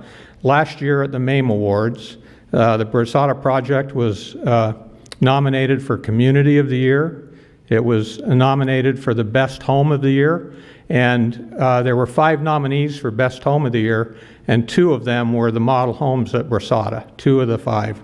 And it was also nominated for the Best Architectural Series of the Year, which we won. So we're really committed to this community and what this community looks like and what it represents to the city. And so we think that while these lots were restricted, they were to single stories originally. They were restricted because that's the vision the staff had at the time, the planning director at the time had for the northern foothills.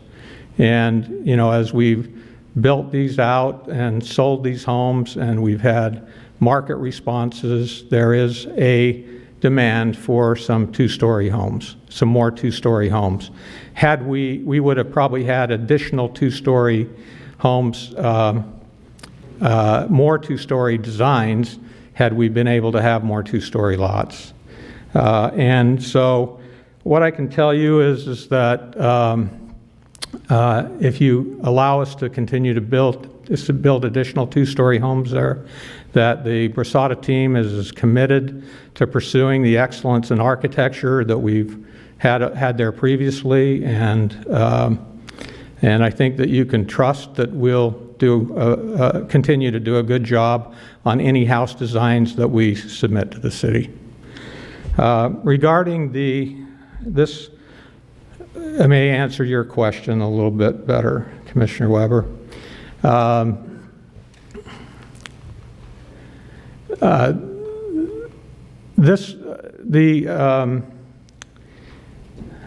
The no-build zone over those 3 lots were not a condition of were not required in the condition of approval, originally approving the lot, and these lots were graded in substantial conformance with the approved grading plan, and these lots were actually graded and finalized before the track map was ever recorded. The purpose of the no-build was to create, was actually part of the habitat mitigation and monitoring plan, and it was to ensure that there was a 100-foot fuel modification area between the drainages. Let me show you if I can. This drainage right here, and that feeds the Wildwood Canyon, and also this area right in here that to protect the habitat. Now, in the upper left-hand corner of the picture there, that is potential threadleaf Brodea habitat, and so the HMMP required that we have 100-foot of fuel modification area to the habitable structure. The city's the city's no-build ordinance, however, prevents anything from being built on that portion of the lot. So these people can't, whoever the lot buyers are, home buyers are, can't enjoy the normal benefits of a backyard, like a swimming pool and a patio and, a gazebo. And so we're just trying to ask that they receive the same benefits that anyone else receives. And it was our understanding that when the Habitat and Mitigation Plan required a no-build or restricted build area, that it referred to the habitable structure, not any of these other areas that or other items, the amenities that would go into a backyard. And it was placed on there not just for fuel modification, it was placed on there to prevent pervasive growth into the drainages, and it was also there for one other thing. I'll remember it here in a minute. But, and it prevented runoff into these drainage areas. So it was for protection of the threadleaf Brodea habitat. It was for protection of the drainages. It was for fuel modification to keep it within the lot and not out into the conserved area. And it was to be administered by the recording of a restrictive covenant and enforced by the HOA. There was never supposed to be any city enforcement of this.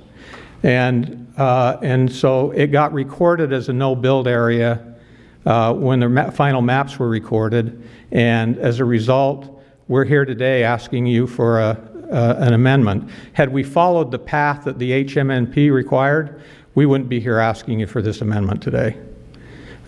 So that's the short version of my presentation today. I hope that it answered your questions. Do you have any other questions? I also have Leslie Irish here, and Leslie is the project environmental consultant. She has been since 2009. When we began construction in 2016, she was approved by the city to become the environmental consultant for the city So it's a great system. We pay her and she reports to you. Good. Anyway, Thank you. Leslie had a statement to make, and then I'll answer any questions.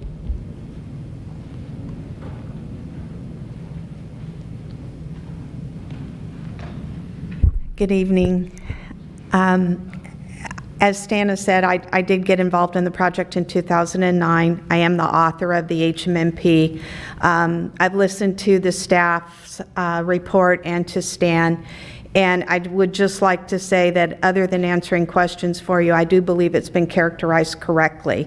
It was never the intent that there be no structures at all or no amenities in these areas. It was merely to prevent habitable structures. That was the intent of what was to happen. I'll be happy to answer any questions. Thank you.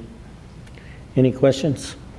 Well, this is still an open hearing, so anybody, any councilman want to talk to Stan or the young lady? Otherwise, we'll open it up for anyone else who has comments. Okay. Thank you. Thank you. Is there anyone else wishing to speak to the council concerning this matter? I'll close the public hearing, bring it back to the council. If I could just ask for one point of clarification from staff. Could we translate the fuel modification into non-planning ease for the layperson? Is that our terminology, or is that like a... I would let Leslie do that. Okay.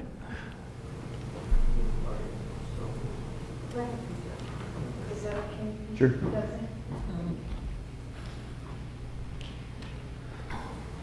Fuel modification is defined into 3 zones. Zone A, which is 20 feet around the house. Zone B, which goes to 80 feet out from Zone A, or a total of 100 feet. And then Zone C, which goes out to 200 feet. And so the purpose of the HMMP requirement over these lots was to make sure that there was a full 100 feet between a habitable structure and the rear or the side area of the lot. Does that answer your question? When we're talking fuel modification, I guess. That's fuel modification. So fuel modification would be for fire protection, For typically. fire protection. So it's areas that, for instance, weed abatement, so the county, the fire department would require homeowners or HOAs to cut down the weeds in these particular areas to help prevent fires. Great. Yeah, Thanks. and there are landscape requirements in those areas. How far you can have canopies apart on trees, things like that. Great. Thanks. Thank you. Right.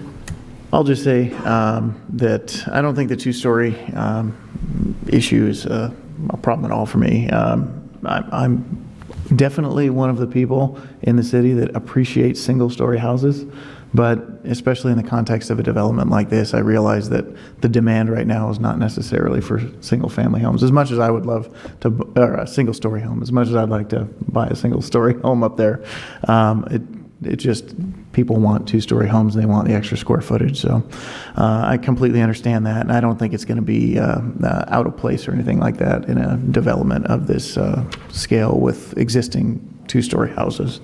And I appreciate the explanation on the no-build areas. I think that clarifies it enough for me. But I think overall it, still maintains the protection of the areas below them on the hillside, and it allows the residents the flexibility to have structures that I think that people should be able to have in their backyard. So I'm overall supportive of the text amendment.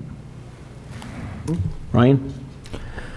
I just want to say thank you to staff and to Stan and team for all the work you've done on this. Over time, I've had the opportunity to go up there and look at the project. You can tell there's been a lot of time and a lot of history as it relates to this particular project in the community.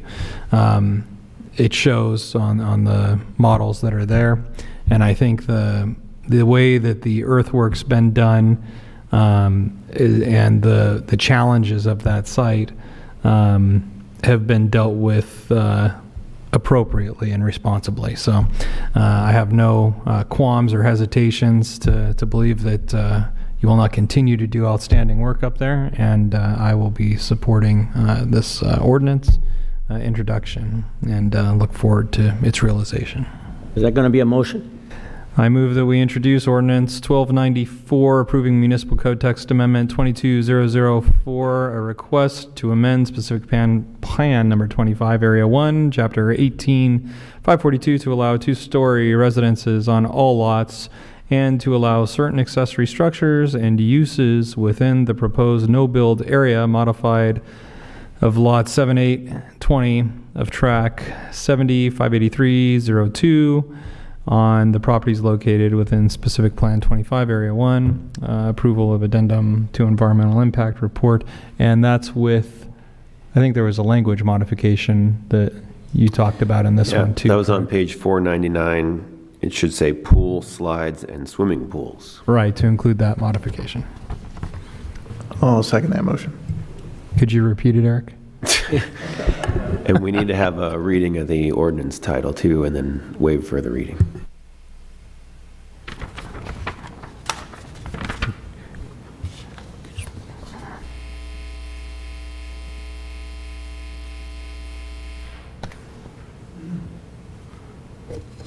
Ordinance 1294, an ordinance of the City Council of the City of San Dimas, County of Los Angeles, California, approving Municipal Code Text Amendment 22-0004, a request to amend specific plan number 25, Area 1, Chapter 18.542, to allow two-story residences on all lots and to allow certain accessory structures and uses within the proposed no-build area modified of lots 7, 8, 20, of tract 70583-02 on the properties located within specific plan number 25, Area 1. Move we waive further reading and introduce. Second. All in favor? Aye. Opposed? Ordinance passes 3-0. Councilman Nakano and Mayor Pro Tem Ebner absent. Okay, let's move forward to the oral communications. Members of the audience, speakers are limited to 3 minutes and/or it may be determined by the chair. Anyone wishing to speak to the council?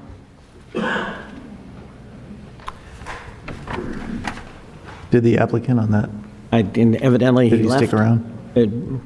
Marco, did the applicant leave? Okay, thank you. Okay, seeing no one, we'll move forward. City manager's report. Just a brief report that the governor is currently sitting on 500 bills to decide on whether to sign or veto with an expiration date at the end of September. So we wait to see what all bills will be approved. City attorney. No report, Mayor. Okay.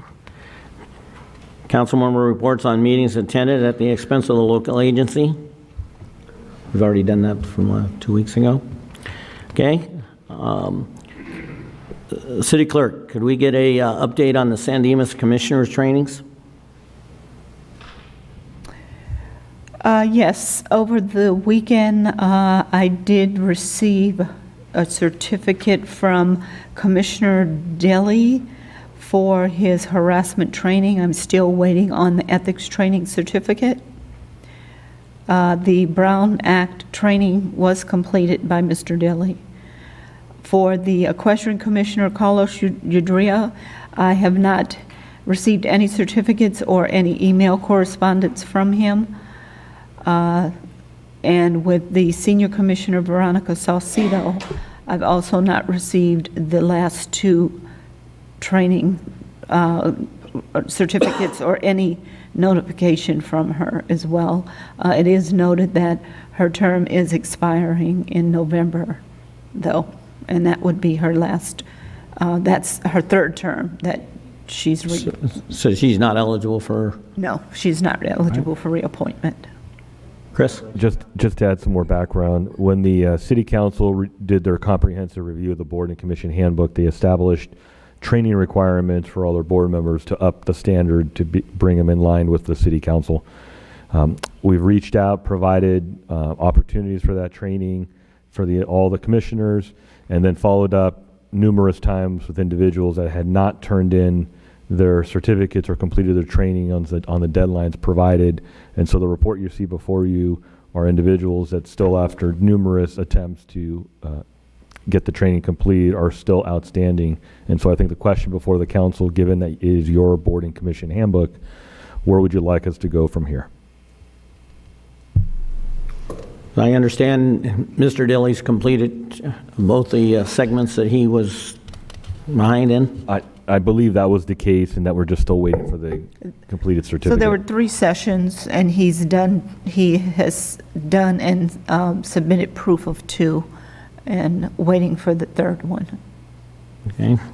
And Carlos, have we heard any conversation between him, has he reached out and talked to you about any of them? He has not reached out to myself or to other staff, the city liaison, which is Director of Parks and Recreation, Scott Wasserman. Neither of us have heard from him. Scott, you haven't heard anything as of tonight? No. Do we have any idea if he really wants to still be a member of this commission? He's not discussed that with me. Mayor, I would propose that staff follow up with the commissioners in question, if necessary, schedule perhaps a meeting with those commissioners. It sounds like Mr. Dilly's completed 2 out of the 3, so maybe just a phone call or a follow-up there. But the ones that have not followed up whatsoever, perhaps scheduling a formal meeting to assess their interest to continue their service or encourage them to complete the training might be appropriate. Okay, a formal meeting with who? The city manager, perhaps, and maybe the mayor. Why'd you throw that? Why'd you throw that last part in, man? Well, you're the mayor. Okay, Chris, could you have any objection to that? Chris, could you set that up? Or probably should be Scott set that up, and then, yes, I will join. Yeah, with the individual that hasn't done any of the trainings, we will set a formal meeting. I'll have Scott coordinate that for the mayor and the city manager. And I will include the liaison of the commission also, so it'll be 3 of us. Right. Okay. All right, councilwoman, requests for future items, comments, any updates? Ryan? Oh, I'm first. You took me out of order here. No, I just wanted to say thank you to all of the folks that put together the Historical Society Ice Cream Social. I apologize I did not make it. I will fall on that sword. I was, the night before, my wife and I went out to the San Bernardino Sheriff's Office PRCA Rodeo. And I bring that up, Miss Rodeo San Dimas represented us there with the Norco Cowgirls and what have you, and was part of that. I know it's been interesting watching online. I made a little post about it, and it seems that there's been some discussion from people who are interested in working to be able to figure out what, if anything, can be done to bring back our rodeo. So I remain committed and hopeful to see that happen, and I've continued to bug people about it. So hopefully we can figure out what, if anything, we can do to resurrect that. But that being said, attended the Public Safety Commission meeting last week on Tuesday. Out of that meeting, the Public Safety Commission, and for those that have inquired, and I know this question's been asked to me in the past, is, you hear things or you see things on Nextdoor or Facebook or Twitter, the news, whatever. But there is a place where we talk about things that go on in the community as it relates to public safety, and that is our Public Safety Commission. So for people who are interested in hearing about public safety matters, people that are interested in being able to ask questions candidly of our sheriff's captain or his staff, I highly encourage you to come to the Public Safety Commission meetings. They're posted meetings. It is a formal commission here in the city, and the commissioners are accessible They are engaged, and I think that people that have come talk about a lot of things. And so some HOAs are working with the Public Safety Commission and the city staff to be able to further the flock camera program that we have here in the city through public-private partnerships in partnership with the Sheriff's Department and things like that, helping us combat crime in the community. So I do hope that people take the opportunity to come to that meeting. And as always, I'm sure you could call the sheriff's station and get a hold of Captain Ashrafnia if you had any questions, or his staff would be happy to help you. The other thing is, yesterday, I think it was yesterday, the mayor and I attended Bonita Unified School District Ad Hoc Committee meeting. And you know, when we participate in those meetings, the city has had a long-standing partnership and relationship with the school district and done some really cool things over time. And those things have benefited the community for a long time. I'm hopeful that the city and the school district will continue in the spirit of that partnership and move things forward. But as with all things, sometimes we have to look at where we're at, take a moment and pause in time and reassess a variety of things. And, you know, I encourage people to become familiar with different funding sources and, you know, different things that you may not realize as a taxpayer, what it is that the city does versus what the school district does. And in some instances, there has been some huge cooperatives between the city and the school district, and those things have benefited this community for a long time. But when you look at things like funding sources and revenue streams and sales tax, and the pandemic and how that all impacts different budget sources and streams, it makes it very challenging sometimes for at least the city, from the city's perspective, to be able to continue to tackle some of these challenges. So I say all that to say that the school district and the city, at least out of that meeting yesterday, are going to continue to work collaboratively to continue to provide awesome services to the students and to the residents at large. But it is a conversation, it is a dialogue, and it is something that I'm sure over the course of the next 24, 36 months, you will hear more and more of as we work to see how we continue to provide these things in the future. With that, I hope everybody has a great weekend. To those going to the Chamber's Beer and Wine Walk this weekend, have fun, enjoy it. It should be a good time, and we'll see you around. Thank you. Eric?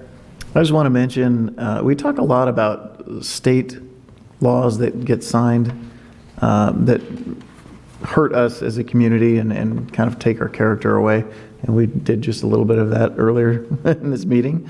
But the governor just signed a couple of bills into law that actually did something that we could all appreciate, and that's cut down on catalytic converter thefts. So Assembly Bill 1740 and Senate Bill 1087 both do their part to crack down on catalytic converter thefts. By no means are they a magic wand, or they're going to completely eliminate catalytic converter thefts. But Assembly Bill 1740 basically just forces recyclers to collect more information about the catalytic converters they buy.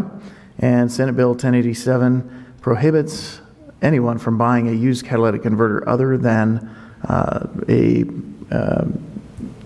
auto dismantler, a repair dealer, or an individual with documentation proving that they're the lawful owner of that catalytic converter. So that is good news, and it might provide us a little bit of relief from this by making it more of a pain in the neck from the people that are stealing them from us.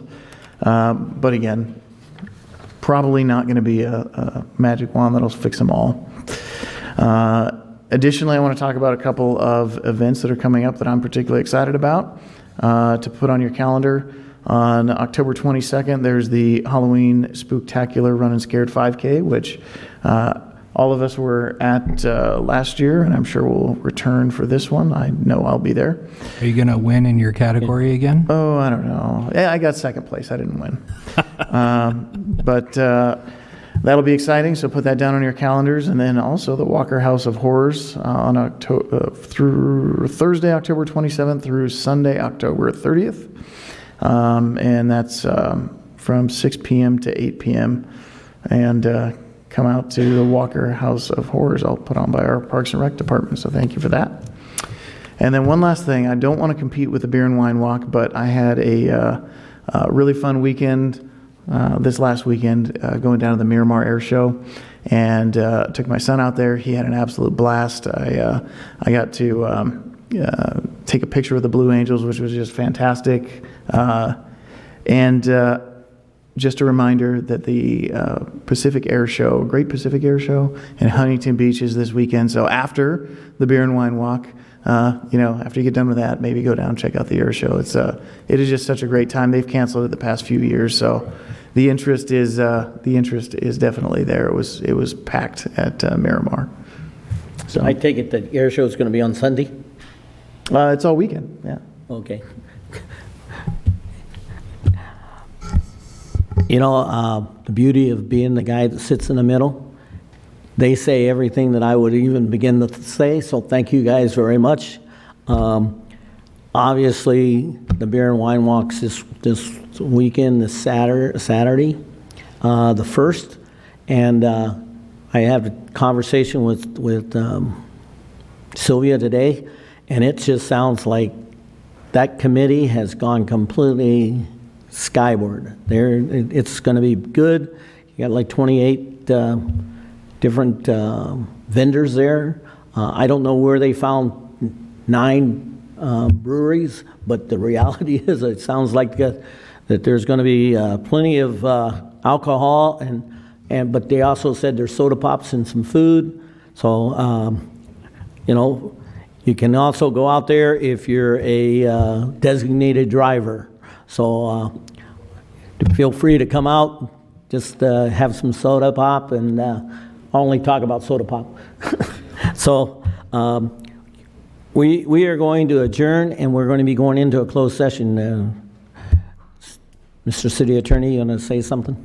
Sure, thank you, Mayor. We are going to be going into a closed session on the special meeting agenda. We need to take oral communications on that first.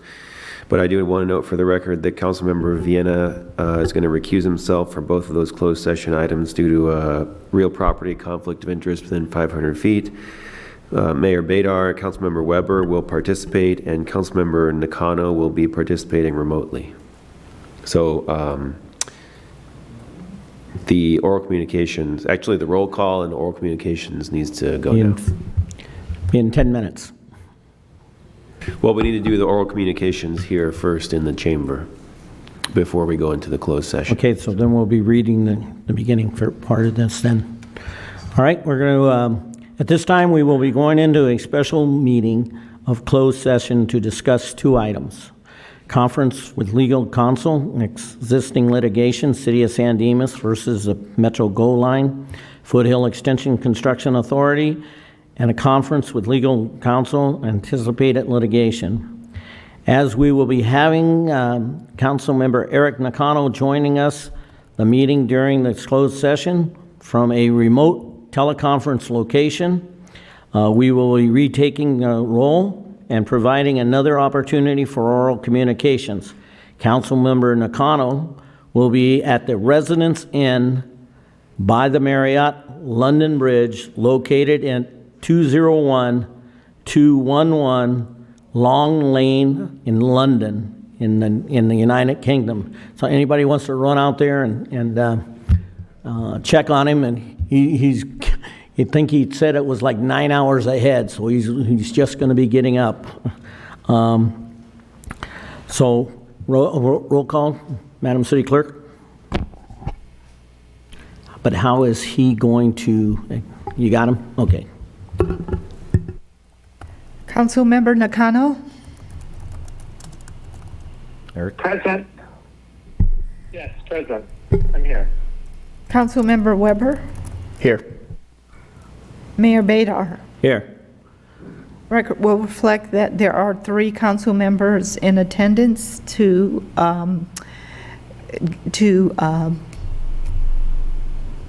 make a quorum. And closed session will There are be- 4 council members present. I'll be recusing myself and excusing myself from the meeting due to a real property conflict of interest. Okay, we'll go into oral communications. Members of the audience are invited to address the city council on any item on this agenda or not on this agenda. Public comments will not be taken during each individual agenda item except for public hearing items. Comments on public hearing items will be heard when that item is scheduled for discussion. Under the provisions of the Brown Act, the legislative body is prohibited from engaging in discussions on any item not appearing on the posted agenda. However, your concerns may be referred to the staff or set for discussion at a later date. Each speaker will be given 3 minutes. Anyone wishing to speak to the council? Seeing none, we will take a 10-minute break and move into the conference room.